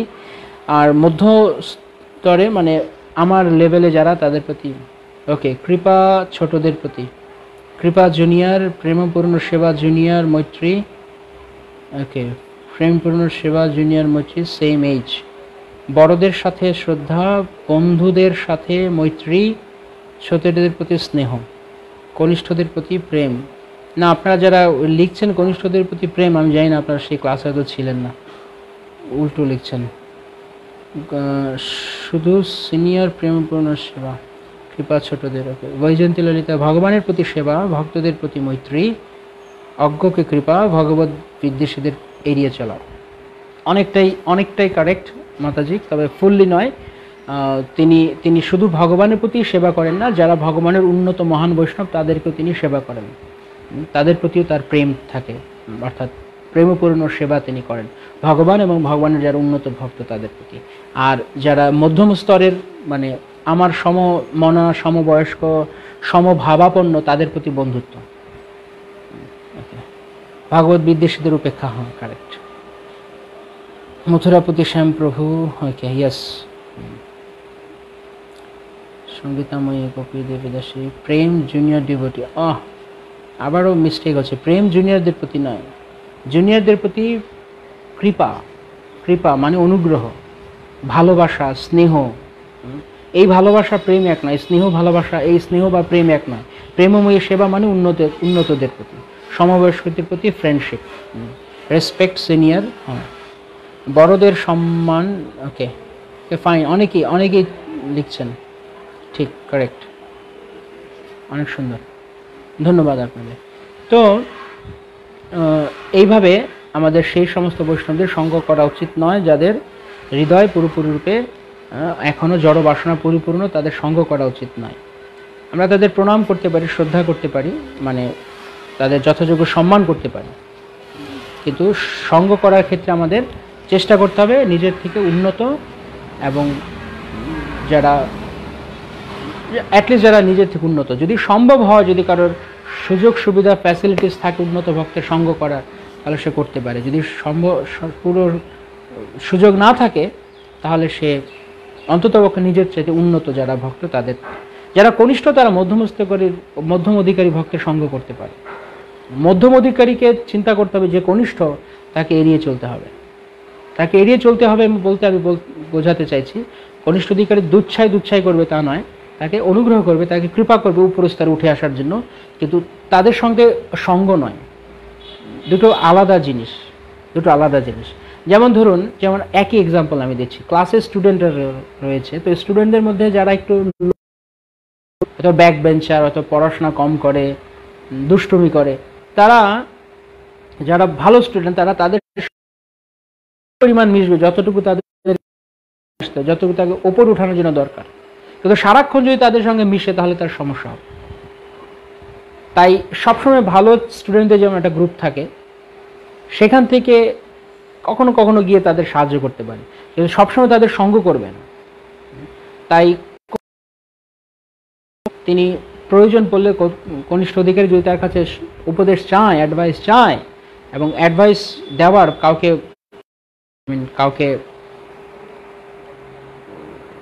কাউকে উপদেশ দেওয়ার যে দুটো নীতি আমরা আলোচনা করেছিলাম, সেই দুটো নীতির কথা মনে আছে আপনাদের? কার কার মনে আছে?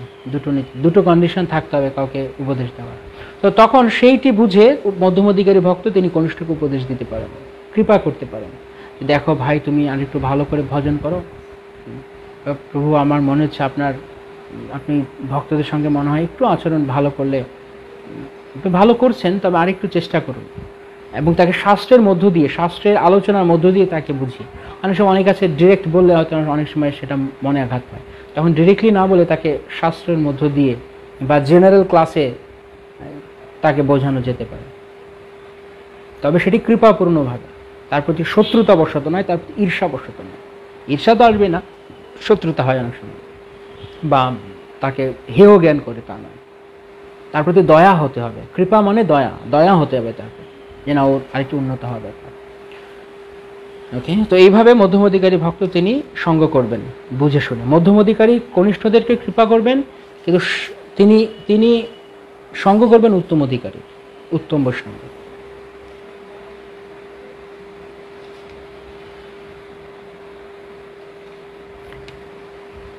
এরকম বহু বৈষ্ণবদের মধ্যে শ্রীল প্রভুপাদ বলছেন যে কেউ হরিনাম দীক্ষা পেলে তখনই তাকে বৈষ্ণব জ্ঞানে প্রণাম করা উচিত। এখানেও কিন্তু আবার আমরা বৈষ্ণব সদাচার পাচ্ছি। বৈষ্ণব সদাচারে যেমন আমরা পড়েছিলাম সবাইকে প্রণাম করা উচিত, এবং আমরা মহাপ্রভুর লীলায় আমরা দেখলাম চৈতন্য ভাগবত থেকে যখন সমস্ত গৌড়ীয় বৈষ্ণবেরা তারা পুরী থেকে উপস্থিত হলেন, তখন মহাপ্রভু তাদেরকে প্রণাম করলেন। শ্রীল প্রভুপাদ একই কথা এখানে বলছেন যে কেউ হরিনাম দীক্ষা পেলে তখন তাকে বৈষ্ণব জ্ঞানে প্রণাম করা উচিত। যদি ভক্ত আরও উন্নত হন তাহলে সে হরিনাম দীক্ষাও অপেক্ষা করবে না, সেটা সবাইকেই সে প্রণাম করবে।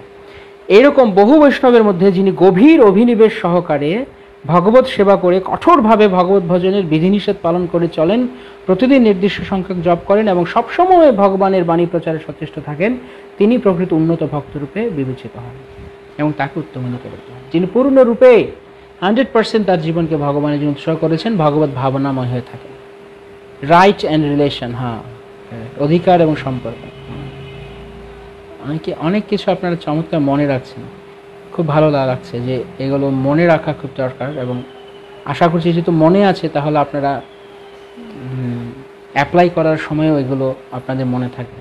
তখন দেখবেন আপনি যখন কাউকে যেচে উপদেশ দিতে যাবেন না, যেচে উপদেশ দিলে চাণক্য পণ্ডিত প্রভুপাদ চাণক্যমণিকে কোট করে তিনি কয়েকবার শ্রীমদ্ ভাগবতে বলেছেন, যেচে উপদেশ দিলে অনেক সময় মূর্খ যে সে প্রকোপিত হয়ে যাবে। মূর্খায় উপদেশানাম প্রকোপায় হীন শান্ত, সে শান্ত তো হবেই না, বরং উল্টো আরও প্রকোপিত হয়ে বৈষ্ণব অপরাধ করে বসতে পারে। নিত্যানন্দ প্রভুর মতো মহান বৈষ্ণবের কথা আলাদা, তারা কোনো বাছবিচার না করে করেন। যে সেরকম অধিকার যদি আমার না থাকে, যদি ধরুন আমি নিত্যানন্দ প্রভুর অনুকরণ করতে গেলাম, এবার নিত্যানন্দকে যখন মাথায় আঘাত করেছেন তখন নিত্যানন্দ প্রভু কি বললেন, মেরেছিস করলে সেখানে ঠিক আছে, যে তাই বলে কি প্রেম দেবো না? কিন্তু আমি হলে কি বলতাম, এক দেব তোকে বসে, তুই আমাকে মারলি।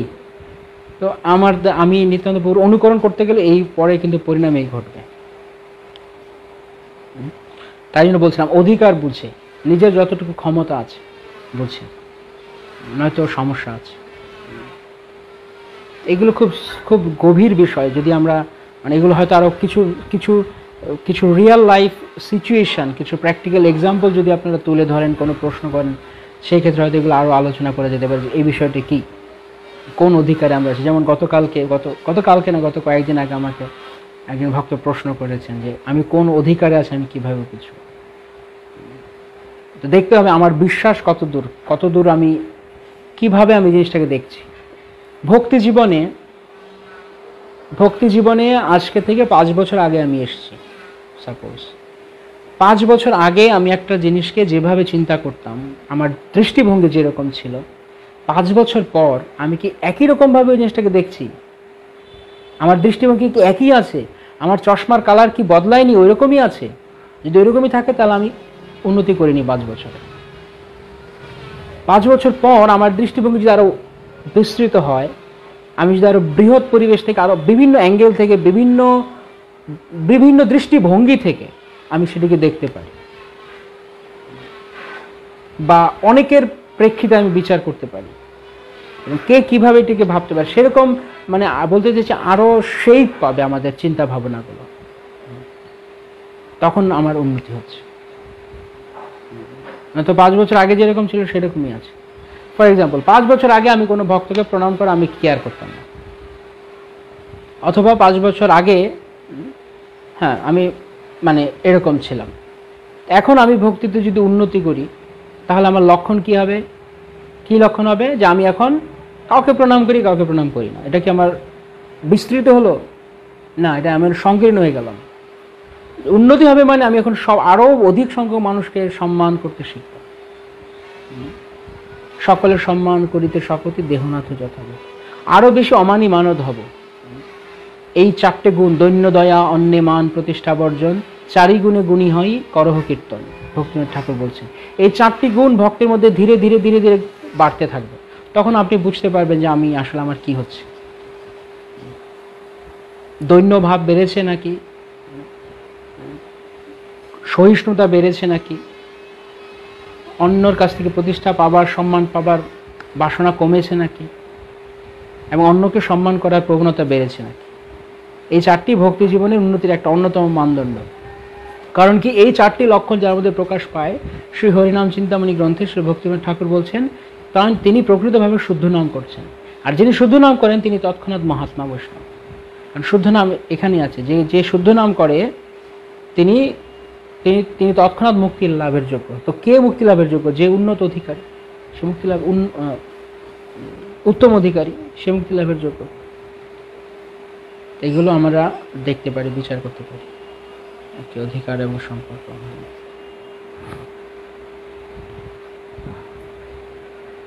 তো এই প্রসঙ্গে এসে জীব গোস্বামীর ভক্তি সন্দর্ভ থেকে শ্রীল প্রভুপাদ তিনি রেফারেন্স দিয়ে বলছেন যে দীক্ষা মানে কি, দিব্যম জ্ঞানম ইয়তো দদ্যাৎ কুরিয়াত পাপস্য সংশয়ম তস্মাৎ দীক্ষেতি সা প্রক্তা দেশিকস্ত তো কোবিদই। দীক্ষা গ্রহণের পর ক্রমশ জড়ভোগে বিরক্তি এবং পরমার্থ জীবনে আসক্তি এবং রুচি উৎপন্ন হয়। যখন আমরা দীক্ষা গ্রহণ করি তখন আমাদের মধ্যে ধীরে ধীরে ধীরে ধীরে কি দুটো জিনিস প্রকাশ হয়, জড়ভোগে বিরক্তি এবং পরমার্থ জীবনে আসক্তি। আমরা এইসব আলোচনা বহুবার করেছি আগে, রাইট? ভক্তি পরেশানুভব বিরক্তির অন্যত্র। যখন আমরা ভক্তিতে উন্নতি করতে থাকবো, এখানে যেমন একটি প্রমাণ, দীক্ষা হয়েছে, কে দীক্ষাকে সিরিয়াসলি নিয়েছে, অথবা দীক্ষার পর কে সিরিয়াসলি তার জীবনকে ব্যবহার করেছে, তার প্রমাণ।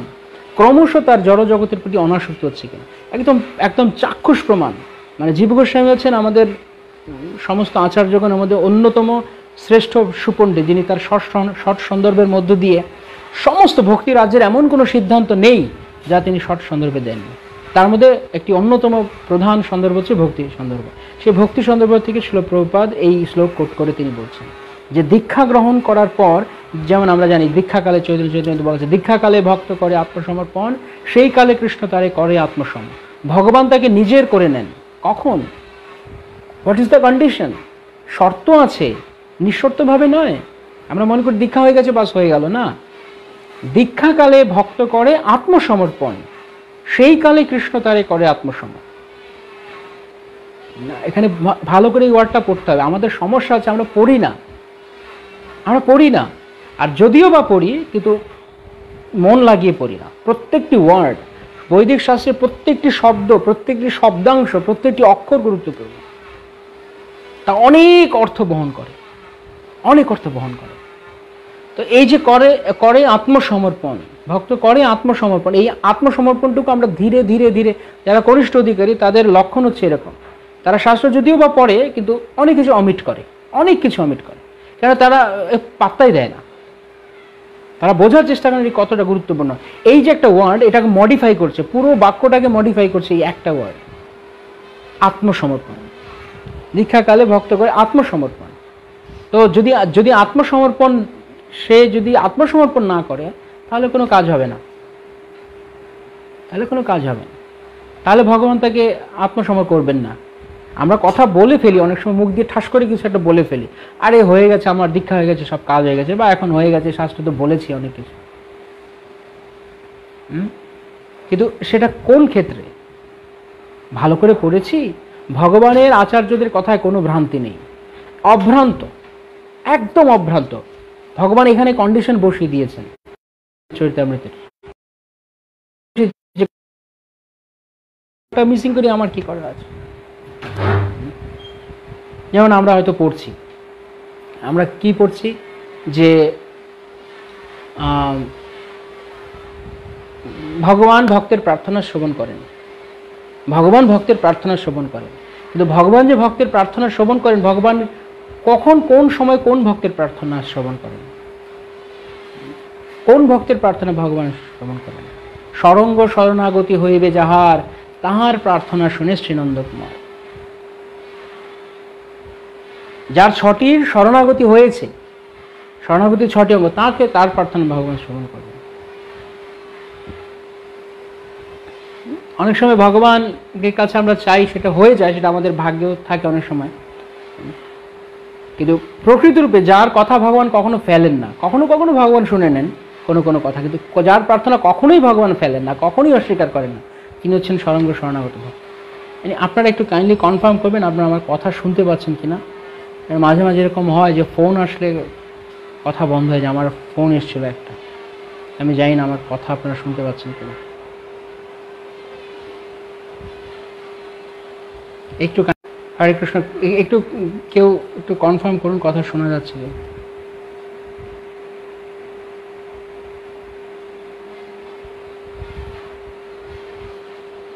একজন অলরেডি বলছেন my net problem, I can't hear Ratnamalini Chitramataji. এটা এখন আপনাদের ওখানে নেট প্রবলেম না আমার এখান থেকে, আমি একটু আমাকে কনফার্ম করুন।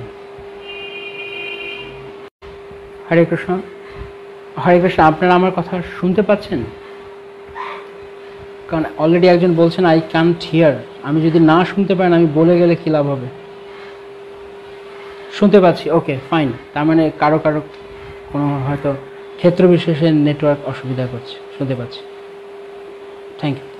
তো আমরা যেটি বলছিলাম যে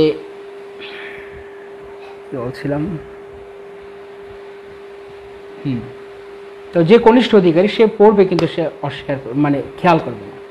তো ভগবান এখানে তো স্পষ্ট বলা আছে যদি আত্মসমর্পণ করে তবে ভগবান তাকে গ্রহণ করবেন, আত্মসমর্পণ না করলে কিভাবে তাকে আত্মসমর্পণ করবেন ভগবান। তো সেই কথা এখানে বলা আছে, দীক্ষা গ্রহণের পর ক্রমশ জড়ভোগে বিরক্তি এবং পরমার্থ জীবনে আসক্তি ও রুচি উৎপন্ন হয়। এই যে একটা লাইন আমি পড়লাম, দীক্ষা গ্রহণের পর ক্রমশ জড়ভোগে বিরক্তি এবং পরমার্থ জীবনে আসক্তি ও রুচির উদয় হয়। ঠিক আছে, এবার যারা যারা এই লাইনটিকে শুধু এইভাবেই পড়বে যে হ্যাঁ দীক্ষার পরে আস্তে আস্তে আমার জড়ভোগের অনাসক্তি চলে আসবে, যার আমার আমার পারমার্থিক আসক্তি আসবে, এটুকু জেনে বসে আছে, বা সে এই লাইনটিকে শুধু এইভাবেই পড়ছে, তার তার বিচারধারা অনেকটাই মানে মানে তুলনামূলকভাবে নিচু লেভেলের। তার থেকে একটু উন্নত ভক্ত এইভাবেও চিন্তা করবে, এই জিনিসটিকে আরেকটুভাবে অন্যভাবে ভাবলে, অন্যভাবে যদি এই লাইনটিকে আমরা পড়ি। আমি একটু আগে যে উদাহরণটা বলছিলাম যে একজন কনিষ্ঠ ভক্তের তার বিচারধারা কীরকম আর একজন উন্নত ভক্তের বিচারধারা কীরকম, আর তার থেকে উন্নত ভক্তের বিচারধারা কীরকম, কনিষ্ঠ কীভাবে খামখেয়ালির মতো, এবং 5 বছর আগের চিন্তা এখনকার চিন্তার মাঝখানে তার কাছে অনেক পার্থক্য। তো এখানে যেমন একটা উদাহরণ, দীক্ষা গ্রহণের পর ক্রমশ জড়ভোগে বিরক্তি এবং পরমার্থ জীবনে আসক্তি ও রুচি উৎপন্ন হয়। এবার এটা যে পড়লো সে এইভাবে শুধু লাইনটাকে পড়ে গেল। আবার আরেকজন ভক্ত তিনি আরেকটু মাথা খাটাবেন, মাথা খাটিয়ে তিনি চিন্তা করবেন যে দীক্ষা গ্রহণের পর ক্রমশ জড়ভোগে বিরক্তি ও পরমার্থ জীবনে মানে জড়জগতে বিরক্তি, কৃষ্ণে আসক্তি হয় দীক্ষা গ্রহণের পর ক্রমশ। তো তিনি চিন্তা করবেন তাহলে ক্রমশ মানে আজকে থেকে আমি তো 10 বছর আগে এই পথে এসেছি, 20 বছর আগে এসেছি, বা 5 বছর আগে এসেছি, বা 30 বছর আগে এসেছি, আমি কি আমার কাছে এগুলো হচ্ছে, তার মানে আমি কি দীক্ষা গ্রহণ করলাম? বোঝা যাচ্ছে? মানে শাস্ত্র পড়ছে কেউ, কিন্তু শুধু পড়ে যাচ্ছে লাইন বাই লাইন, কিন্তু প্রত্যেকটি লাইনে চিন্তা করার, ইংরেজিতে বলে রিড বিটুইন দ্য লাইনস, মানে বাংলা এটার কোনো অর্থ মানে এটার কোনো বাংলা কোনো সমার্থক ইয়ে নেই, কিন্তু মানে আক্ষরিক অনুবাদ করলে এরকম যে লাইনের মাঝখানেও পড়ুন, লাইনের মাঝে মাঝে পড়ুন, দুটো লাইন যেমন থাকে তার মাঝখানে পড়ুন, মাঝখানে ফাঁকায় কি আছে। তো যে কোনো এক মনীষী এরকম বলেছেন যে সেই প্রকৃত মানে পড়ুয়া বা সেই অ্যাকচুয়াল আসল জ্ঞানী যে শুধু শব্দগুলো পড়ে না, শব্দগুলির মাঝখানে যে ফাঁকা আছে তার থেকে সে কিছু খুঁজে বের করার চেষ্টা করে, কি সংযোগ আছে প্রত্যেকটি কথার মধ্যে। তো চিন্তা করুন যদি এরকম হয় যে দীক্ষা গ্রহণের পর ক্রমশ জড়জগতের প্রতি বিরক্তি, কৃষ্ণের প্রতি আসক্তি হবে, তাহলে আমার কি জড়জগতে বিরক্তি, কৃষ্ণের প্রতি আসক্তি হচ্ছে? Please take your own pen and paper, নিজে বসুন, ক্যালকুলেশন করুন যে এত বছর হয়েছে, এতগুলো দিন হয়েছে, 365 ইন্টু এত, 10 বছর আগে এসছে, 365 ইন্টু 10, 3650 দিন। 3650 দিন, তাই তো নাকি? আমার ভুল হতে পারে, আমি অঙ্ক অতটা ভালো না, তাই তো মনে হচ্ছে 365 ইন্টু 10 বছর 3650 দিন হচ্ছে। তো এই যে এতগুলো বছর আমি আমার জীবনে কাটিয়ে দিলাম, 3650 দিনে আমি ভক্তি জীবনে 3650 millimetre, that means 1000 millimetre 1 metre, তাহলে 3.65 মিটার আমি ভক্তি জীবনে 3.65 মিটার উন্নতি করেছি কিনা। যেখানে ছিলাম ভগবানের প্রতি আসক্তিতে, 10 বছর আগে আমি যেভাবে ভগবানকে ভালোবাসতাম, সেখান থেকে আমি 3.65 মিটার আমি এগিয়েছি। মানে এতটুকু দূরত্ব, এতটুকু বেশি আমি ভগবানকে ভালোবাসছি কি 10 বছরে? ভগবানের প্রতি আমার বিশ্বাস, ভগবানের প্রতি আমার শরণাগতির মাত্রা এতটুকু বেড়েছে কি? যদি বেড়ে থাকে আমি প্রোগ্রেস করছি। যদি দেখি না 10 বছর আগে বরং আরো বেশি বিশ্বাস করতাম, এখন বরং বিশ্বাস কমে গেছে, তাহলে বোঝা যাবে আমি গাড়ি তখন ব্যাক গিয়ারে যাচ্ছে।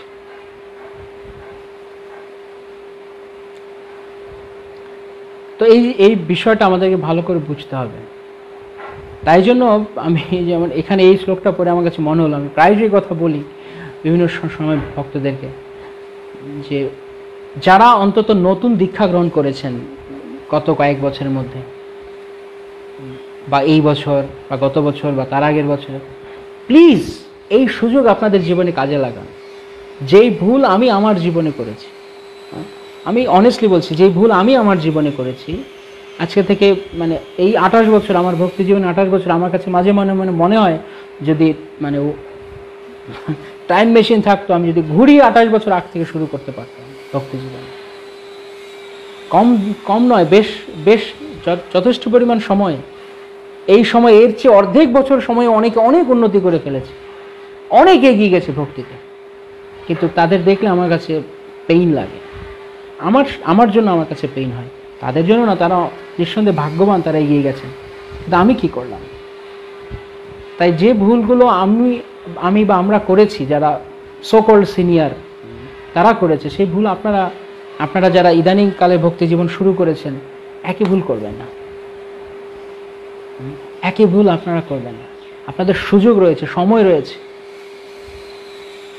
আমার একদিকে অত বয়স নয় আমার, কিন্তু তবুও 35 কম নয়। তো যেই সময় আমি ভক্তি জীবন শুরু করেছি, আমার বয়স তখন 6 বছর 7 বছর। তো এতগুলো বছর আমি কি করলাম?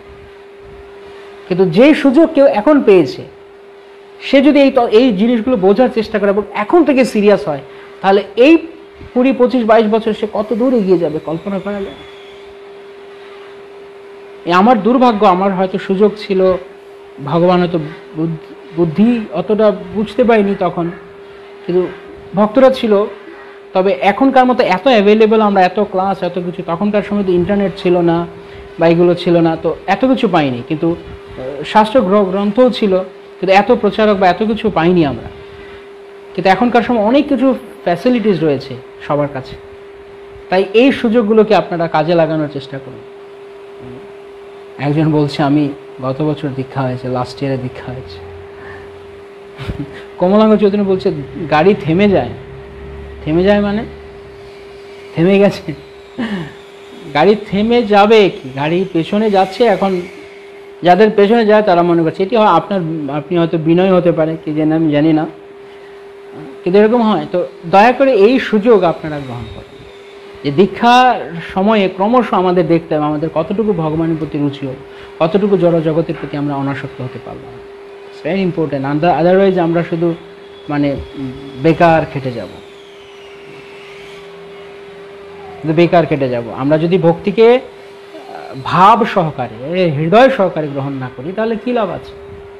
গোপাল সিংয়ের বেগার খাটা, হাম্বিরের নাম শুনেছেন, আজকে শ্যামানন্দ প্রভুর তিরোভাব তিথি। তো এই শ্যামানন্দ প্রভু, শ্রীনিবাস আচার্য এবং নরোত্তম দাস ঠাকুর, তারা তিনজন গ্রন্থ নিয়ে বৃন্দাবন থেকে আসছেন। পথে বাঁকুড়াতে, বিষ্ণুপুরে গাড়ি আটকে গেছে, গাড়ি চুরি হয়ে গেছে, রাজা বীর হাম্বির, বিষ্ণুপুরের দস্যু রাজা বীর হাম্বির, সে তার লোকজন গাড়ি চুরি করেছে, সে সময় টাইগার, তো গোপাল সিং বলতো লোক। তো সে যখন রাজা হয়েছে তখন সে সবাইকে সে আদেশ করে দিয়েছে, মায়ার ফ্যাসিলিটিসও পর্যাপ্ত আছে। হ্যাঁ, আজকে এই কথাগুলো একদম হৃদয়ের ময়লা আবর্জনা দূর করার কথা। প্রভু হরে কৃষ্ণ, জয় শ্রী প্রভুপাদ কি জয়। আগেই ভালো ছিল, তপ্তকাঞ্চন বলছে আগেই ভালো ছিল। আগে কি ভালো ছিল? আগে ভালো ছিল, কিন্তু এখনো যেই সুযোগ আছে, যেমন গতকালকে আমরা বলছিলাম না, it's better late than never. একেবারে কোনোদিন না হচ্ছে, দেরিতে বুঝলেও তা করা উচিত। আর বিশেষ করে যারা বলছেন আপনাদের 1-2 বছর আগে দীক্ষা হয়েছে, তাদের তো আরও সুযোগ রয়েছে। আপনারা এখনও ফ্রেশ, এখনও অত কিছুতে আপনার ইনভলভ হননি, তাই এখনই এই সুযোগ কাজে লাগাতে পারেন। তো যেটি বলছিলাম, তো গোপাল সিং সারা রাজ্যে ঘোষণা করে দিয়েছে, আমার রাজ্যে সকলকে হরে কৃষ্ণ মন্ত্র জপ করতে হবে, সবাইকে। এবার সবাই তো আর একই রকম নয়, ভক্ত মনে নয়, কিন্তু যেমন সরকারি আইন হয়, সরকারি নির্দেশিকা জারি হয়ে গেছে। যেমন এখন লকডাউন, কেউ ঘর থেকে বেরোতে পারবে না, তারপরে লোকজন বেরিয়ে যাচ্ছে। আবার কেউ কেউ জোর করে ঘরে বসে আছে, জিজ্ঞেস করলে বলছে না ভাই বাইরে যেতে পারছি না, ভাল লাগছে না, কি করব এখন, সরকারের বেকার খাচ্ছে, সরকার বলেছে ঘরে থাকতে, তাই ঘরে থাকছে। তো গোপাল সিং সব জায়গাতে জানিয়ে দিয়েছে যে সবাইকে হরিনাম করতে হবে। তো তখন কাউকে জিজ্ঞেস তুমি কি করছো, যদি কেউ কাউকে জিজ্ঞেস তুমি কি করছো, তো প্রতিবেশী কেউ এসে জিজ্ঞেস তুমি কি করছো, বলছে আমি গোপাল সিং এর বেকার খাচ্ছি, মানে হরিনাম জপ করছে, হরিনাম করছে, বলছে আমি গোপাল সিং এর বেকার খাচ্ছি আমি। কারণ এটা তো কোনো কাজের জিনিস নয় বেকার খাটা অন্য কারোর জন্য, হরিনাম জপ করছে, তাই সে মনে করছে আমি বেকার খাচ্ছি। তো আমাদের এরকম হয় অনেক সময়, কখনো কোনো মনে ভক্তি নেই, আরে বেকার খাচ্ছে, কি আদৌ কিছু হবে, ভক্তি জীবন কিছু আছে, অনেকে তো প্রশ্ন করেই ফেলে। সেদিন কে জানি একজন গুরুমাজের ক্লাসেও দেখলাম কেউ একজন প্রশ্ন করেছে, কে একজন কথা বলে যে অনেক সময় ভক্তি করতে করতে অনেকদিন পরে হঠাৎ মনে হয় যে এগুলো কি আদৌ কিছু আছে, শ্রদ্ধা নেই, বিশ্বাস, অজ্ঞ অশ্রদ্ধ ধানস্য সংশয় আত্মা বিনশ্যতি। তো সংশয় করলে তার কি অবস্থা হবে? নেই মানে কি? আপনি কারেন্ট কাজ করে কিনা কিভাবে বুঝবেন? কারেন্ট আছে কিনা? কারেন্ট তো দেখা যায় না। কারেন্ট কি দেখা যায়? ইলেকট্রন, ফোটন, নিউট্রন এই যে চলছে, এই যে বিদ্যুৎ প্রবাহের মধ্যে দিয়ে চলছে, এটা তো চোখে দেখা যায় না। বিদ্যুৎ কেউ চোখে দেখতে পেয়েছে কিরকম? দেখা যায় না। কিন্তু যখন আপনি কারেন্টের তারে হাত দেবেন তখন বুঝতে পারবেন যে কারেন্ট আছে। তো যে ভক্তি জীবন করছে সে বুঝতে পারছে যে কাজ হচ্ছে, যে করছে না সে আমি জানি না সে কোন ধরনের তারে হাত দিয়েছে, সে কারেন্টের তারে হাত দিয়েছে নাকি টেলিফোন লাইনের তারে হাত দিয়ে বলছে না কারেন্ট নেই, ভগবান জানে।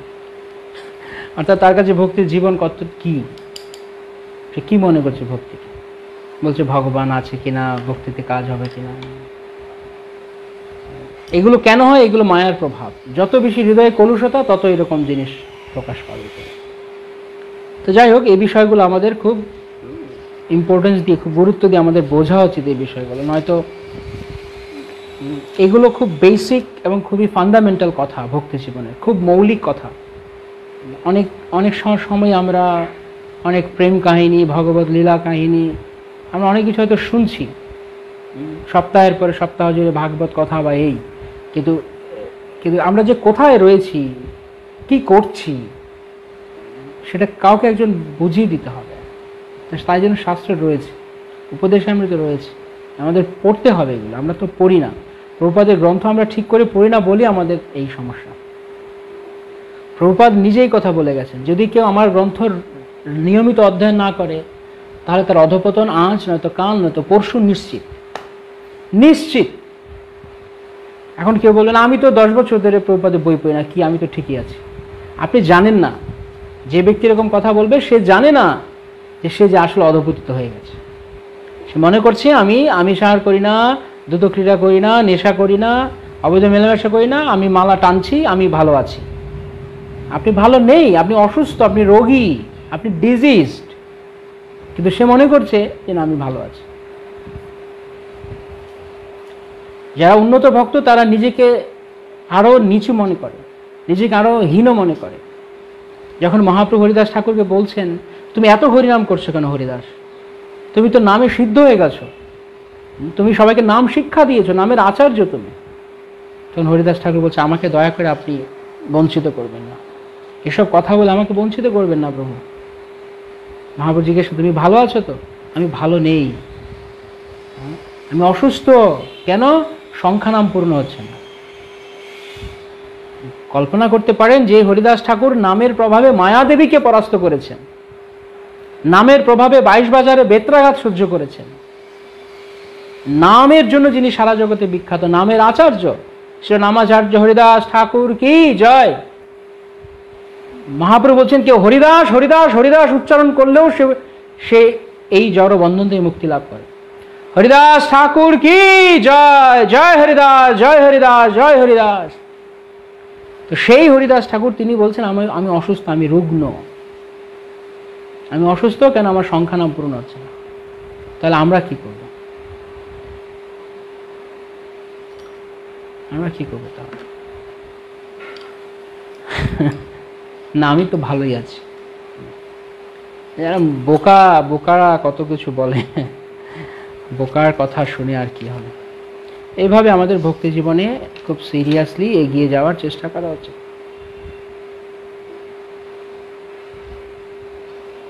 ওকে, নেক্সট 6 নাম্বার শ্লোকে মেইনলি যেটি বলা আছে সেটি হচ্ছে যে ভক্তদের দৃষ্টৈ স্বভাবজনিতৈ বপুর্যশ্চ দোষৈন প্রাকৃতত্বমিহ ভক্তজনস্য পশ্যেৎ গঙ্গাম ভসাম ন খলু বুদ্বুদফেন পঙ্কৈ ব্রহ্মদ্রব্যত্বম অপগচ্ছতি নিরধর্মৈ। একজন শুদ্ধ ভক্ত যিনি তার স্বরূপে অধিষ্ঠিত হয়েছেন, অর্থাৎ শুদ্ধ ভগবত চেতনা লাভ করেছেন, তিনি প্রাকৃত দৃষ্টিতে কোনো কিছুকে দর্শন করেন না। এইরূপ ভক্তকেও প্রাকৃতিক দৃষ্টিতে বিচার করা উচিত নয়।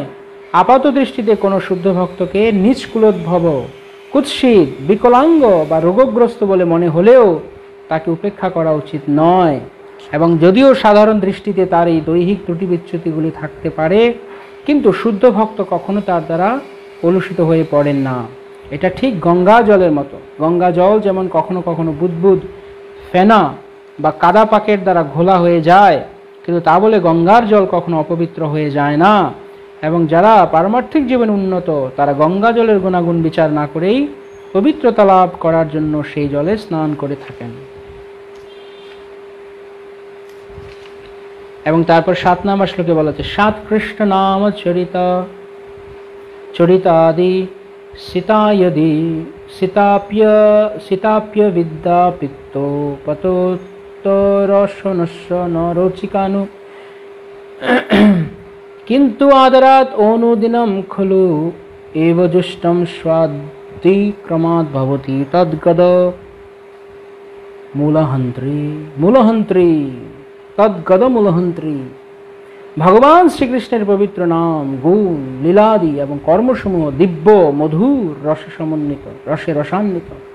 যদি ভগবত বিমুখ ব্যক্তির জিহ্বা অবিদ্যারূপ পাণ্ডুরোগের দ্বারা অর্থাৎ জন্ডিস দ্বারা আক্রান্ত থাকার ফলে সে মধুর ভগবত তত্ত্বের স্বাদ আস্বাদন করতে পারে না, কিন্তু পরম আশ্চর্যের বিষয় এই যে প্রত্যহ যদি সে পরম নিষ্ঠা এবং যত্নের সঙ্গে মধুর হরিনাম কীর্তন করে, তাহলে স্বাভাবিকভাবেই সে জিহ্বায় এক মধুর রসের আস্বাদন লাভ করতে পারবে এবং এইভাবে তার রোগ ক্রমে ক্রমে সমূলে বিনাশপ্রাপ্ত হবে। সমূলে বিনাশপ্রাপ্ত হবে।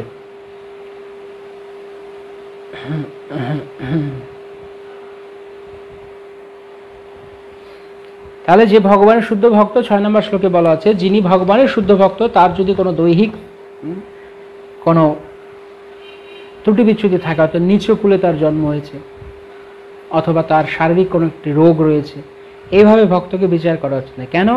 কারণ শুদ্ধ ভক্তি অর্থাৎ ভক্তিযোগে ভগবানের সেবা লাভ করা আত্মার ধর্ম। মাম চৈয় ব্যভিচারেণ ভক্তি যোগেন সেবতে সগুণান সমতিতৈতান ব্রহ্ম ভূয়ায় কল্পতে।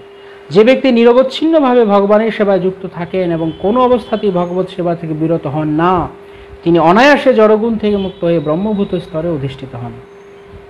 অমিশ্র শুদ্ধ ভগবত ভজনী অব্যভিচারিণী ভক্তি, যারা অব্যভিচারিণী ভক্তি করছেন, মাম চ ইয় অব্যভিচারে ন, যারা অব্যভিচারী কি অমিশ্র শুদ্ধ ভক্তি, যেখানে কেবল কৃষ্ণ প্রীতি,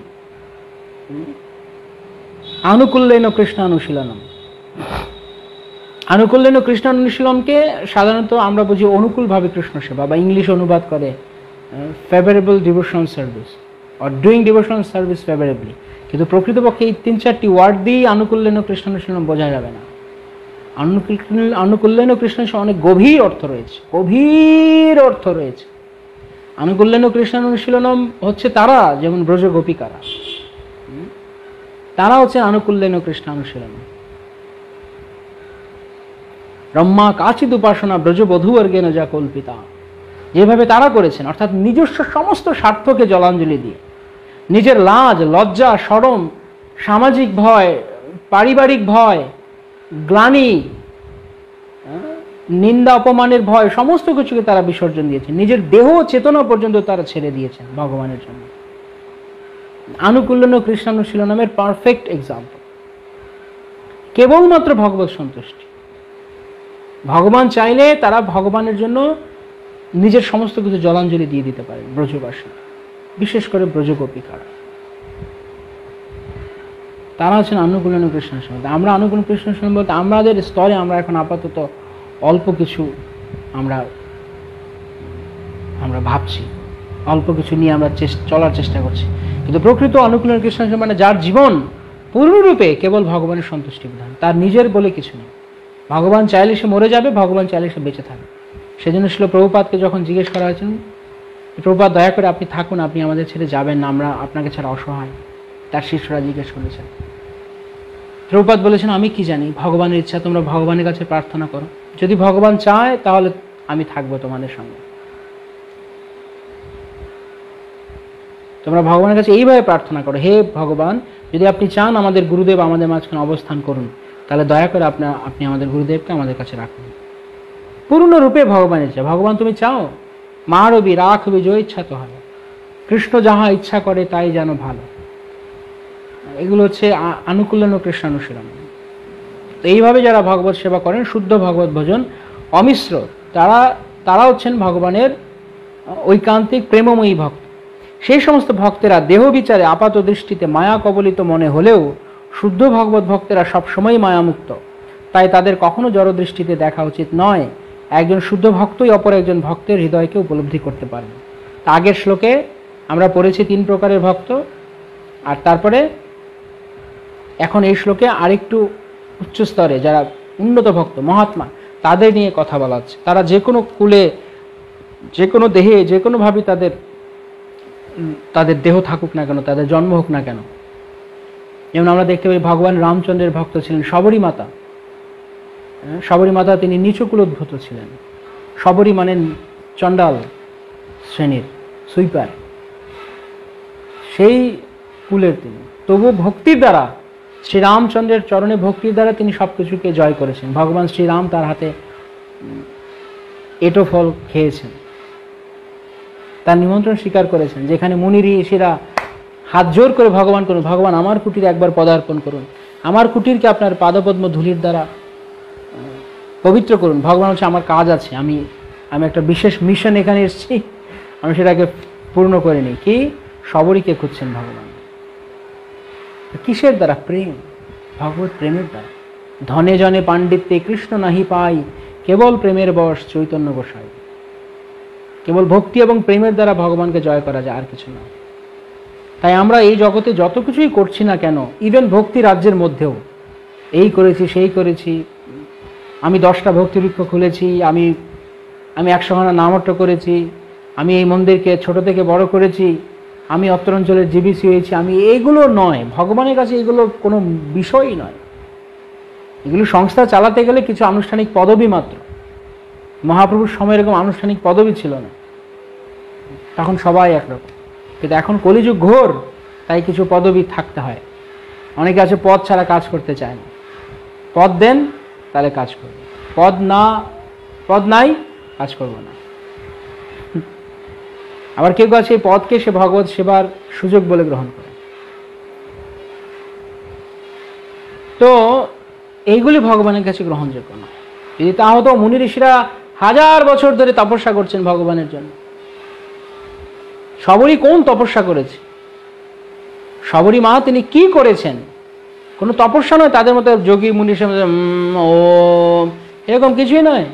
তিনি কেবল রাম শ্রীরাম শ্রীরাম জয় শ্রীরাম রাম রাম চিন্তা করেছেন। অনুক্ষণ ভগবান শ্রীরামচন্দ্রের শ্রী চরণারবিন্দ তিনি তার হৃদয়ে ধ্যান করেছেন। তার নবদুর্বাদল শ্যাম অঙ্গকান্তিকে তিনি সর্বদা ধ্যান করেছেন। এটা হচ্ছে প্রকৃত ধ্যান, কৃষ্ণে মনোনিবেশ করা।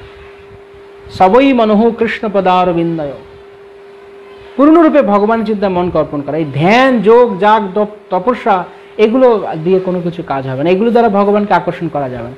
যদি যাগ যজ্ঞ তপস্যা এগুলো দিয়েই ভগবানকে আকর্ষণ করা না যায়, তাহলে এই তথাকথিত এই পদবী এই সমস্ত এইগুলো দু চারটা মন্দির করলাম, নামট্য করলাম, ভক্তি বিষয় করলাম, যেহেতু আমরা ভক্তদের মাঝখানে আলোচনা করছি তাই আমি এই প্রসঙ্গগুলো নিয়ে আসছি। অনেকে এটাই মনে করে আমি কিছু ভক্তকে গাইড করেছি, লিড করেছি, ওরা আমার আন্ডার আছে, তো কি হয়েছে, আমি কিছু হয়ে গেছি? আমি যদি ভগবানের কাছে গিয়ে বলতে পারবো যে ভগবান আমার আন্ডারে 50 জন ভক্ত আমি গাইড করেছি, আমাকে আমাকে আমাকে অ্যাকসেপ্ট করুন, এই লোক ডাকলে এখন 50 জন আমাকে চলে আসবে? কোনো দাম নেই। ন ধনম ন জনম, ন জনম আমি কোনো অনুসারীও কামনা করি না। আমার পেছনে কে ছুটছে তা দিয়ে এখানে এটি এই জগতের পলিটিক্যাল পার্টি হতে পারে, ভগবত ভক্তি হবে না এটা দিয়ে। পেছনে কতজন লোক ছুটছে তা দেখলে মানুষ তাকে ভোট দিতে পারে। ভগবান তো আর কোনো ভোট কেন্দ্র নয় যে এখানে আপনাকে দেখে আমাকে দেখে এরকম দেখে তারা ই হয়ে যায়। ভগবান কেবল দেখবে তোমার কতটুকু ভক্তি আছে। তালা খুলবে, তালা খুলবে তখন গেটের কতটুকু ভক্তি আছে। ভক্তি ডিটেক্টর মেশিন, যেমন এখানে লাই ডিটেক্টর মেশিন হয়েছে কিছুদিন আগে, শুনলাম কিছুদিন না বেশ অনেক আগে হয়েছে, যে কেউ যদি সাক্ষ্য দিতে গিয়ে মিথ্যে কথা বলে তা লাই ডিটেক্টরে ধরা পড়বে। তো ভক্তি করতে এসে কে মিথ্যে কথা বলছে তা ধরা পড়বে। কে ভক্তি করছে না, কে অন্য কিছু করছে, নাম যশ প্রতিষ্ঠা এইসবের পেছনে ছুটছে। ভক্তি ভগবানের কাছে কোনো ভ্যালু নেই। কেবল ভক্তির বশ চৈতন্য গোসাই, ভগবান শ্রী চৈতন্য মহাপ্রভুর শ্রীকৃষ্ণচন্দ্র তিনি কেবল ভক্তি দেখবেন। তাই সবরী মাতা তিনি তিনি কোনো জড়জাগতিক যোগ্যতা ছিল না, কিন্তু তিনি জড়জগৎ থেকে চিন্তা করলে মুনি ঋষিরা জড়জাগতিক দৃষ্টিকোণ থেকে তারা অনেক বড় ছিল, কিন্তু তিনি ভক্তির দ্বারা রামচন্দ্রকে কিনে নিয়েছেন। গুহক চণ্ডাল সে ভগবান তার সঙ্গে বন্ধুত্ব করেছেন। সে কেবট, সে মাঝি জাতি। এই সমাজে সাধারণত ধোপা মাঝি কুলি কি বলে এদের নিচু শ্রেণী মুচি, কিন্তু সে মাঝি ভগবানকে প্রাপ্ত হয়েছে। কত অপূর্ব সমস্ত কথা রয়েছে। ভগবান নীলমাধব তিনি কার পূজা গ্রহণ করতেন? বিশ্বাবসু, শবরদের রাজা বিশ্বাবসু পূজা গ্রহণ করতেন। তাই জাতি কুল বিচার এগুলো ভক্তিতে নয়। অনেক সময় ভক্তরা বলে যে আমি অমুক গুরুদেবের কাছে দীক্ষা নিব কারণ অমুক গুরুদেব বাঙালি, অমুক গুরুদেব ব্রাহ্মণ কুলে জন্ম হয়েছে, অমুক গুরুদেবের পেট মোটা, অমুক গুরুদেব দেখতে সুন্দর, অমুক গুরুদেব ভালো ভজন গায়, ওনার কীর্তনে সব একদম লুটোপুটি খায়। এগুলো হচ্ছে বাহ্যিক বিচার, কার কি যোগ্যতা রয়েছে। কেন অমুক গুরুদেব বিদেশি? অনেকে বলে এই গুরুদেব বিদেশি, ওনার কাছে কেন আমরা দীক্ষা নিব? আরে এই গুরুদেবের গায়ে তো শ্বেতকুষ্ঠ দেখা যাচ্ছে, এই গুরুদেবের গায়ে এই গুরুদেব একটা পা নেই, উনি একটু খুঁড়িয়ে খুঁড়িয়ে হাঁটে, এগুলো শারীরিক ত্রুটি দেখা। বা এই গুরুদেব প্যারালাইজড হয়ে গেছে, কথা বলতে পারে না, এরকম অনেকেই বিভিন্ন জায়গাতে নিন্দা সমালোচনা করে। এইগুলো হচ্ছে শাস্ত্রে বলা হয়েছে এগুলো হচ্ছে পাপিষ্ঠ। বৈষ্ণবের জাতিবুদ্ধি, বৈষ্ণবের দৈহিক ত্রুটি দেখা মহাপাপিষ্ঠ। শ্রী চৈতন্য ভাগবতে বলা আছে শুলপানি সম যদি বৈষ্ণবের নিন্দে তথাপিও নাশ যায় শাস্ত্রবৃন্দে বলে। শুলপানিকে, শুলপানি হচ্ছেন মহাদেব। মহাদেবের এত ক্ষমতা যে মহাদেবের তাণ্ডব নৃত্যে সারা সৃষ্টি ধ্বংস হয়ে যায়। আর সে বলছে শুলপানি সম যদি বৈষ্ণবের নিন্দে, এমনকি মহাদেবের মতো কেউ যদি, মহাদেবের মতো ক্ষমতাশালী কেউ যদি এই কোনো বৈষ্ণবের নিন্দা করে তথাপিও নাশ যায় শাস্ত্রবৃন্দে বলে। যেতে কুলে বৈষ্ণবের জন্ম কেনে নয়, যে কোনো কুলেই তার জন্ম হোক না কেন সেটি কোনো বড় বিচার্য বিষয় নয়। তিনি কতটুকু ভগবানের প্রতি ভক্তিপরায়ণ সেটি হচ্ছে গুরুত্বপূর্ণ। তাই এই ভক্তের শরীরের বাহ্যিক যে বিষয়গুলো রয়েছে সেগুলো আমরা কখনো দেখব না। এখানে বলা হচ্ছে, তাৎপর্য প্রভুপাদ বলেছেন বিদেশিদেরকে তিনি গোস্বামী স্বামী উপাধি দিচ্ছেন, তখন এমনকি গৌরী মঠ থেকেও অনেক সমালোচনা করেছে প্রভুপাদ। প্রভুপাদ সিম্পলি বলেছেন, দে আর এনভিয়াস টু মি, তারা আমাকে ঈর্ষা করে, কেননা আমি আমার গুরুদেবের নির্দেশ পালন করছি, ওরা কেউ পারেনি। সারা জগৎ জুড়ে তোমরা আমাকে তোমাদের গুরুদেব রূপে গ্রহণ করেছো, এটি ওদের ঈর্ষা লাগছে। কৃষ্ণ ভাবনা হচ্ছে বৈকুণ্ঠ তত্ত্ব, সেখানে কোনো ঈর্ষা বা মৎসরতার স্থান নেই। তাই জন্য শাস্ত্রে বলা হয়েছে পরমম নির্মৎসরণম, অর্থাৎ পরমংশদের জন্য এই কৃষ্ণ ভাবনা অমৃত। তাই ব্রাহ্মণ বংশীয় বা যে কোনো বংশীয় গোস্বামী হন না কেন, ঈর্ষাপরায়ণ হলে তার পরমহংস পদ থেকে পতন হবে। পরম নির্মৎসরণম, শ্রীমদ্ ভাগবতের শুরু হচ্ছে এই শ্লোক দিয়ে, পরম নির্মৎসরণম সৎ।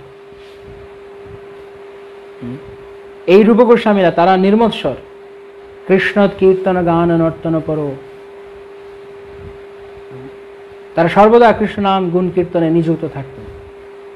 নির্মৎসরও পূজিতও, তারা নির্মৎসর ব্যক্তিদের দ্বারা পূজিত হন। যারা মৎসর নন, নির্মৎসর, তারা এই রূপ গোস্বামী সনাতন গোস্বামী এদের পূজা করেন। তো এই কৃষ্ণ ভাবনাতে কোনো মাৎসর্যের স্থান নেই। বৈকুণ্ঠ, বৈকুণ্ঠ মানে কোনো ঈর্ষা নেই। বৈকুণ্ঠে সবাই ভগবানের সেবা করছে। শত সহস্র লক্ষ্মী দেবী, লক্ষ্মী সহস্র শত সম্ভ্রম সেব্যমানম, শত সহস্র লক্ষ্মী দেবী সেখানে সেবা করছেন। কিন্তু কেউ কাউকে কি বলে, এই তুমি আমার সেবা করছো, এই তুমি চলে যাও না, তুমি এই আমি এটা করবো, হ্যাঁ, এরকম নেই। সবাই ভগবানের সেখানে প্রীতিবিধান করছেন।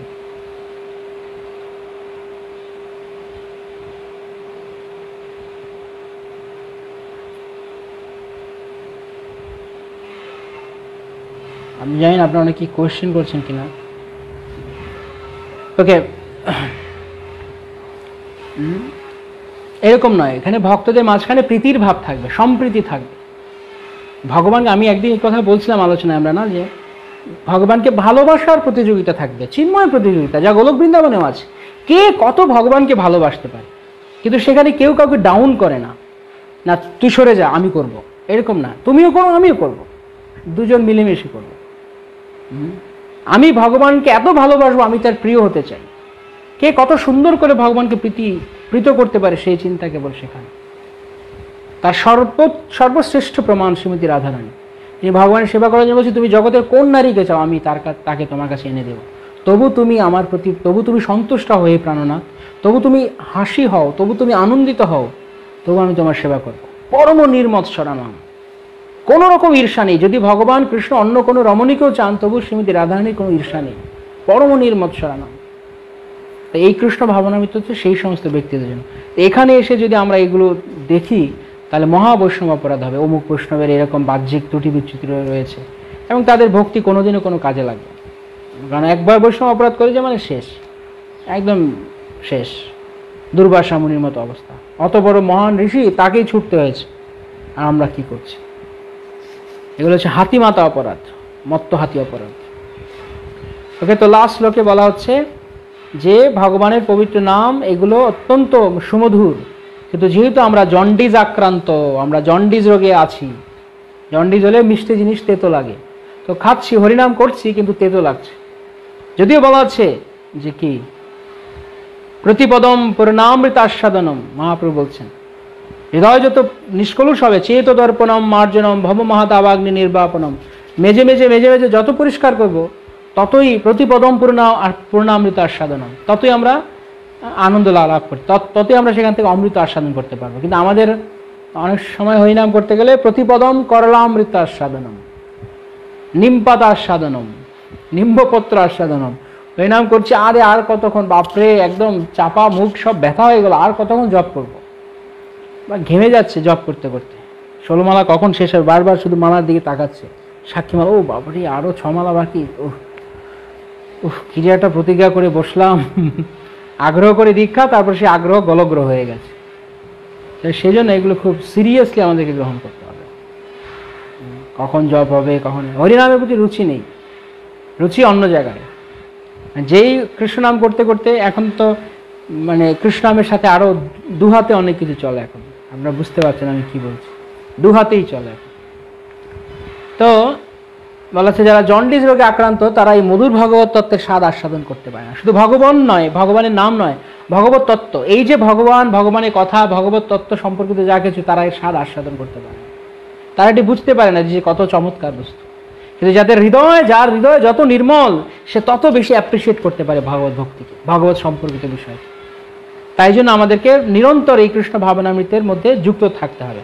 প্রভুপাদ উদাহরণ দিতেন কি, রেড হট আয়রন, লোহা আগুনে ঢুকিয়ে দিলে গরম হতে হতে হতে তার সময় লাল আগুন হয়ে যাবে, তারপর আপনি তাকে যেখানে স্পর্শ করুন না কেন পুড়ে যাবে। আমাদেরকে সবসময় কৃষ্ণ ভাবনামৃতে ঢুকিয়ে রাখতে হবে। কিন্তু আমাদের সমস্যা আছে, আমরা তো ভিতরে প্রবেশ করি না, ওপরের স্তরে থাকি, ভাষা স্তর। এর আগেও বলছিলাম, সেই জন্য যখনই মায়া জাল ফেলে আমরা ধরা পড়ে যাই। কোন এক ভক্ত তিনি তার ক্লাস প্রবচনে বলছিলেন, যখন মাছগুলো ছুটোছুটি করে সব বড় মাছগুলি ধরা পড়ে, কিন্তু একটা ছোট মাছ ধরা পড়ে না। বড় মাছটা জিজ্ঞেস করছে, তুমি ধরা পড়ো না কেন? তখন বলছে, আমি তো টেকনিক্যালি থাকি, তাই আমাকে ধরতে পারে না। কি? তো যখন জাল ফেলে তখন জাল তো ফেলে দেয়, দূরে পড়ে জালটা। তো যখনই জাল ফেলে আমি সঙ্গে সঙ্গে দৌড়ে, যে লোকটা জলে নেমে জাল ফেললো, আমি তার পায়ের কাছে এসে দাঁড়িয়ে থাকি, তার পায়ে, একদম তার পায়ের সাথে আমি লেগে থাকি, তাই জাল আমার পর্যন্ত যায় না। অর্থাৎ তখন তিনি বোঝাচ্ছেন এর দিয়ে যে আমরা ভগবানের চরণে যখন আশ্রয় গ্রহণ করব, তাই ভগবানের মায়া আমাদেরকে ধরতে পারবে না, মায়া জাল আমাদেরকে ধরতে পারবে না। যদি আমরা ভগবানের চরণ, যেই মুহূর্তে মায়া জাল সবসময় যদি ভগবানের চরণের কাছে কাছে থাকে, তাহলে আর মায়া জাল আমাদেরকে আক্রমণ করতে পারবে না, আমরা ধরা পড়বো না মায়া জাল। তো তাই জন্য এখানে বলা আছে, এই আমাদের যে এই অবস্থা এখন, আমরা কেন আটকা পড়ি? কারণ আমরা ভবরোগী। কৃষ্ণ ভাবনা শিক্ষা ছাড়া সংসার ভোগে যে বেশি আগ্রহী, তাকে ভবরোগী বলে গণ্য করা হয়। জীবের স্বাভাবিক সুস্থ অবস্থা হচ্ছে ভগবান শ্রীকৃষ্ণের সেবায় নিত্যকাল নিয়োজিত থাকা। কিন্তু শ্রীকৃষ্ণের বহিরঙ্গা শক্তি মায়ার দ্বারা আক্রান্ত হয়ে শ্রীকৃষ্ণকে ভুলেই তার সুস্থ স্বাভাবিক অবস্থা থেকে তার পতন হয়। আমরা মায়ার দ্বারা আবিষ্ট হয়ে থাকি। এই জড়জগৎকে বলা হয়, এই মায়িক জগৎ সংসারকে বলা হয় দুরাশ্রয়, অর্থাৎ মিথ্যার আশ্রয়। এই দুরাশ্রয়ে যে বিশ্বাস স্থাপন করে, সে নৈরাশ্যের মধ্যে আশাবাদী। এই জগতে সকলেই সুখ অন্বেষণ করছে, কিন্তু তাদের সব চেষ্টাই ব্যর্থ হচ্ছে। একটি ভুল সংশোধন করতে গিয়ে আরেকটা ভুল করে বসে, একটা ভুল ঠিক করতে গিয়ে যা করছে দেখা যায় আরেকটা বড় ভুল করে বসে আছে। তাই এই জগৎ হচ্ছে মানে হোপিং এগেইনস্ট হোপ। এই জগৎ পুরোপুরি আসলে হোপলেস। আচার্য যেমন ব্যাখ্যা করছে, আমাদের পারমার্থিক জীবন সম্পর্কে হোপফুল হতে হবে, আশাবাদী, কিন্তু জড়জগৎ সম্পর্কে নৈরাশ্যবাদী। জড়জগতে কিচ্ছু নেই। তাই জগতের আরেক নাম হচ্ছে দুরাশ্রয়। দুরাশ্রয় মানে যেখানে কিছু আশা করে কিছু লাভ নেই, এখানে সব কিছু মিথ্যার আশ্রয়, কোনো কিছুই সঠিকভাবে আমরা পাবো না। তাই এই জগতের প্রতি আশা করে আমাদের লাভ নেই। তাই এইরকম মায়া কবলিত বদ্ধদশায় তাকে যদি কৃষ্ণ ভাবনায় সুখী হতে হয়, তাহলে তাকে সর্বদা এই অবিদ্যা কি, ভালোকে মন্দ, মন্দকে ভালো, খারাপকে ঠিক, ঠিককে ভালো, ঠিককে ভুল মনে করা, কোনটি আনন্দ তাকে কষ্ট মনে করা, কষ্টকে আনন্দ মনে করা, এই অবিদ্যা, উল্টো জ্ঞান সবসময়। এই অবিদ্যা কখন যাবে? আমরা যদি ঐকান্তিকভাবে শ্রী গুরুদেবের এবং ভগবানের শরণাগত হই। প্রেম ভক্তি যাহা হইতে অবিদ্যা বিনাশ যাতে। কোথা থেকে? যখন আমাদের গুরু পাদপদ্মে আমরা শরণাগত হব এবং ঐকান্তিকভাবে আমরা ভক্তি জীবন অনুসরণ করবো, তখন আমাদের প্রেম ভক্তি লাভ হবে। প্রেম ভক্তি হওয়ার সঙ্গে সঙ্গে অবিদ্যা নাশ হবে। প্রেম ভক্তি যাহা হইতে অবিদ্যা বিনাশ যাতে। এই জন্য এখানে বলা আছে, পাণ্ডুরোগ আক্রান্ত ব্যক্তি যেমন মিছরির মিষ্টতা আস্বাদন করতে পারে না, ঠিক তেমনই কৃষ্ণ ভাবনার অমৃত আস্বাদন করতে সেই রকম ব্যক্তিরা কখনো আগ্রহী হয় না, যারা জড় জগতের প্রতি দৃঢ়ভাবে আসক্ত। তাই জড় জগৎ থেকে আমাদেরকে নিরাসক্ত হতে হবে। মুক্তির একমাত্র ঔষধি হচ্ছে মিশ্রি। যদিও পাণ্ডুরোগ আক্রান্ত ব্যক্তি মিশ্রি পছন্দ করে না, কিন্তু মিশ্রি তার ঔষধ। হরিনাম ভালো না লাগলেও, কৃষ্ণ কথা ভালো না লাগলেও, কৃষ্ণ ভক্তি ভালো না লাগলেও, সিরিয়াসলি করতে ইচ্ছা না করলেও, সিরিয়াসলি করাটাই হচ্ছে আমাদের ঔষধ। এটা আমাদেরকে সবসময় মনে রাখতে হবে।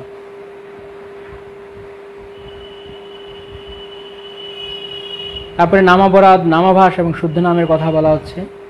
যারা তিনটি স্তর রয়েছে, যারা অপরাধযুক্ত হয়ে নাম করে, যেমন কনিষ্ঠ অধিকারী, তাদেরটা নাম অপরাধ।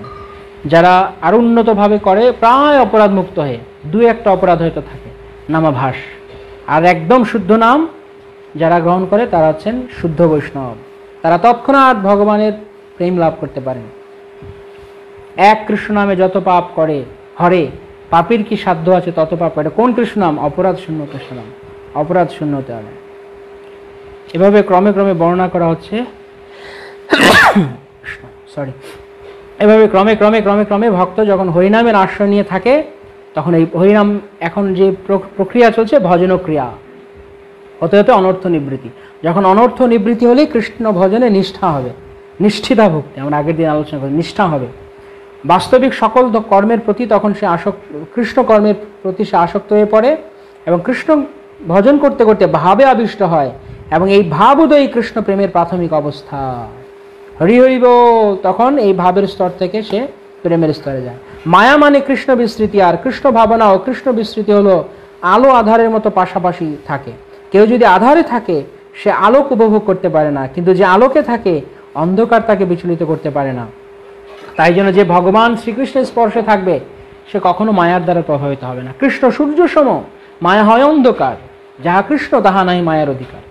তাই অনেকেই যখন প্রশ্ন করে, বিভিন্ন ধরনের প্রশ্ন, এটা থেকে কিভাবে মুক্ত থাকতে পারি, ওটা থেকে কিভাবে মুক্ত থাকতে পারি, কিভাবে উন্নতি করতে পারি, একটাই উত্তর, যে কোনো সমস্যার একটাই উত্তর, কৃষ্ণ ভাবনাময় হতে হবে।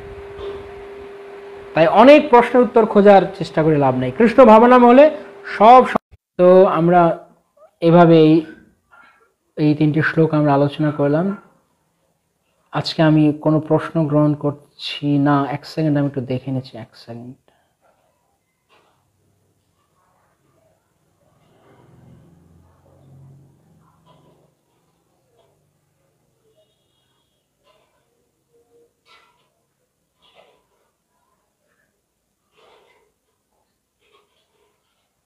ওকে, দেখছি। আচ্ছা, প্রশ্ন আছে কিনা দেখি। প্রভু,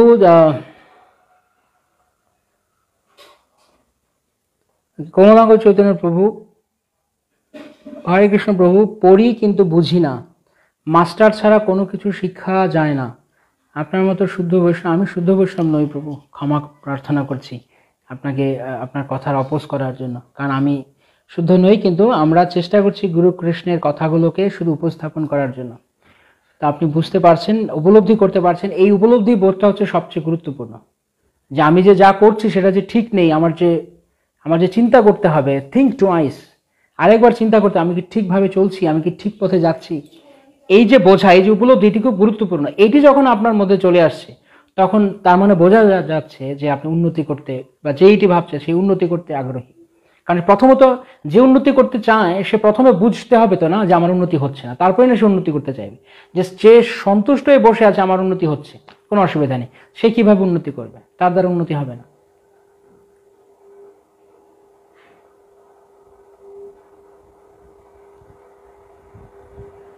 ওকে প্রভু, যখন কোনো ভক্তদের মাঝে কোয়ার্লিং হয় তখন আরেকজন ভক্ত যে এটা শুনতে পেরেছে বা দেখেছে, তখন তার কি করণীয়?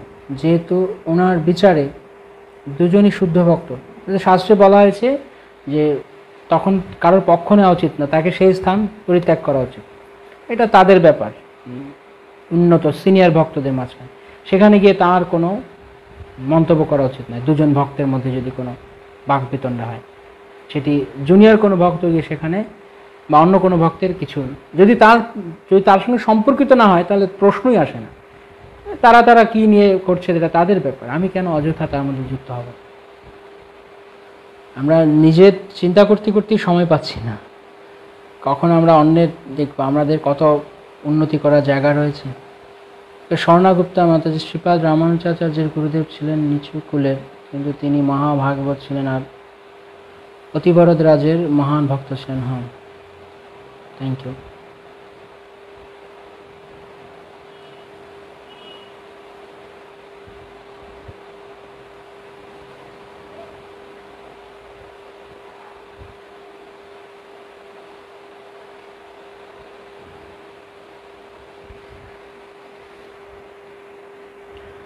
উজ্জ্বলা প্রেম ভক্তি মাতাজি বলছেন 6560 ইঞ্চেস। ধন্যবাদ, আপনি সুন্দর ক্যালকুলেশন করে দিয়েছেন। সর্বদা ভগবানের চরণাশ্রয়ে থাকতে চাই, রঘুনাথ প্রভু বলছেন। হরি বল, হরি হরি বল। সবাই ওনাকে আশীর্বাদ করুন যেন উনি ভগবানের চরণাশ্রয়ে থাকতে পারেন। ওকে, আর কোনো প্রশ্ন নেই তাহলে? ওকে, ঠিক আছে। লাস্ট কমেন্ট আমার কাছে এসছে, বিশ্বদয় বাসুদেব প্রভু সাউন্ড ওকে, এটি পড়ে। তাহলে আর কোনো প্রশ্ন নেই, ঠিক আছে। তাহলে আমরা আজকে যেহেতু প্রশ্ন নেই, তাহলে আমরা আগামীকালকে আমরা উপদেশামৃত শেষ 3টি শ্লোক আলোচনা করব। আজকে বিকেলে আমরা শ্যামানন্দ প্রভুর সম্পর্কে আলোচনা করতে পারি, যদি করি আমরা আপনাদেরকে জানিয়ে দেব। শ্যামানন্দ প্রভুর তিরোভাব তিথি আছে, সে উপলক্ষে আমরা শ্যামানন্দ প্রভুর কথা শ্রবণ করব। কারা কারা শ্যামানন্দ প্রভু শুনতে চান বলুন শ্যামানন্দ প্রভু কি জয়। যারা যারা শ্যামানন্দ প্রভুর কথা শুনতে চান তারা একবার বলুন নিত্যানন্দ জয় নিতাই, জয় নিতাই। দেখি কারা কারা শুনতে আগ্রহী শ্যামানন্দ প্রভুর কথা। আর আরেকবার এই প্রসঙ্গে এই সুযোগে বলে নিচ্ছি যে আমাদের শ্রীমান অনন্ত শেষ নিত্যানন্দ প্রভু তিনি বৈকুণ্ঠ গুণানুবর্ণনের ক্লাসগুলোকে উনি ইউটিউবে আপলোড করার পরিকল্পনা করেছেন। উনি ইউটিউবের অ্যাডমিন হয়ে তিনি পুরো ক্লাসগুলোকে, সম্পূর্ণ ক্লাসগুলিকে উনি, আমাদের লকডাউনের ক্লাস আগামীকালকে শেষ হবে, কারণ পরশু থেকে ইন্ডিয়াতে লকডাউন আনলক হচ্ছে, সুতরাং লকডাউন শেষ। সুতরাং এই লকডাউন ক্লাস যদি আপনারা এই 2 মাস আমরা যা আলোচনা করলাম তা যদি আপনারা পেতে চান তাহলে আপনারা এই ফেসবুক পেজেও পাবেন, আর যদি ডাউনলোডেবল করে পেতে চান তাহলে অনন্ত শেষ নিত্যানন্দ প্রভু তিনি সেগুলো তিনি নিজের উদ্যোগে আপলোড করছেন ইউটিউবে। আমরা আগামীকালকে হয়তো অনন্ত শেষ প্রভু আপনাদেরকে সেই লিঙ্ক আপনাদের সঙ্গে শেয়ার করতে পারবে, যেখানে আপনারা এই ক্লাসগুলো যারা যারা শুনতে চান সেখানে শুনতে পাবেন।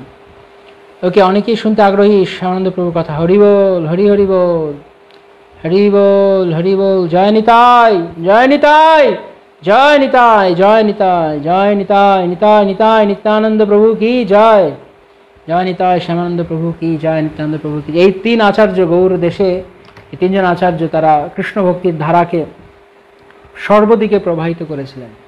শ্যামানন্দ প্রভু, জানি না এর আগে আমি শ্যামানন্দ প্রভুর সঙ্গে বলেছি কিনা মনে পড়ছে না, শ্যামানন্দ প্রভুর আবির্ভাব তিথির দিন শ্যামানন্দ, নরোত্তম এবং শ্রীনিবাস তারা 3 জন সারা বাংলা জুড়ে, বাংলা এবং উড়িষ্যা জুড়ে, শ্যামানন্দ প্রভু মূলত উড়িষ্যাতে তিনি কৃষ্ণ ভক্তির বন্যা বইয়েছেন। অপূর্ব সমস্ত লীলা আছে তার শ্যামানন্দ প্রভুর।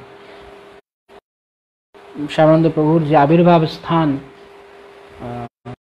ধারেন্দা বাহাদুরপুর, সেখানে আমরা একবার ট্যুর করেছিলাম। কারা কারা সেই ট্যুরে ছিলেন আমাদের আজকের ক্লাসের মধ্যে? ধারেন্দা বাহাদুরপুর ট্যুরে, গোপীবল্লভপুর ট্যুরে কারা কারা ছিলেন? অনন্ত শেষ নিত্যানন্দ প্রভু কি জয়। তো কারা কারা সেই ক্লাসে, সেই ট্যুরে ছিলেন জানি না, তো তারা জানেন আমরা সেখানে আলোচনা করছিলাম। সেই স্থানগুলো আমরা দর্শন করেছিলাম এবং সেখানে হরিনাম হরি কথা কীর্তন হয়েছিল শ্যামানন্দপুর, সেগুলো আমরা আজকে আবার বিকেল আলোচনা করব। কৃষ্ণ বাঞ্ছা কল্পতরুভ্যশ্চ কৃপা সিন্ধুভ্যশ্চ পতিতানাং পাবনেভ্যো বৈষ্ণবেভ্যো নমো নমঃ। সমবেত ভক্তবৃন্দ কি জয়, জগৎগুরু শ্রীল প্রভুপাদ কি জয়, গৌর প্রেমানন্দে হরি হরি বল।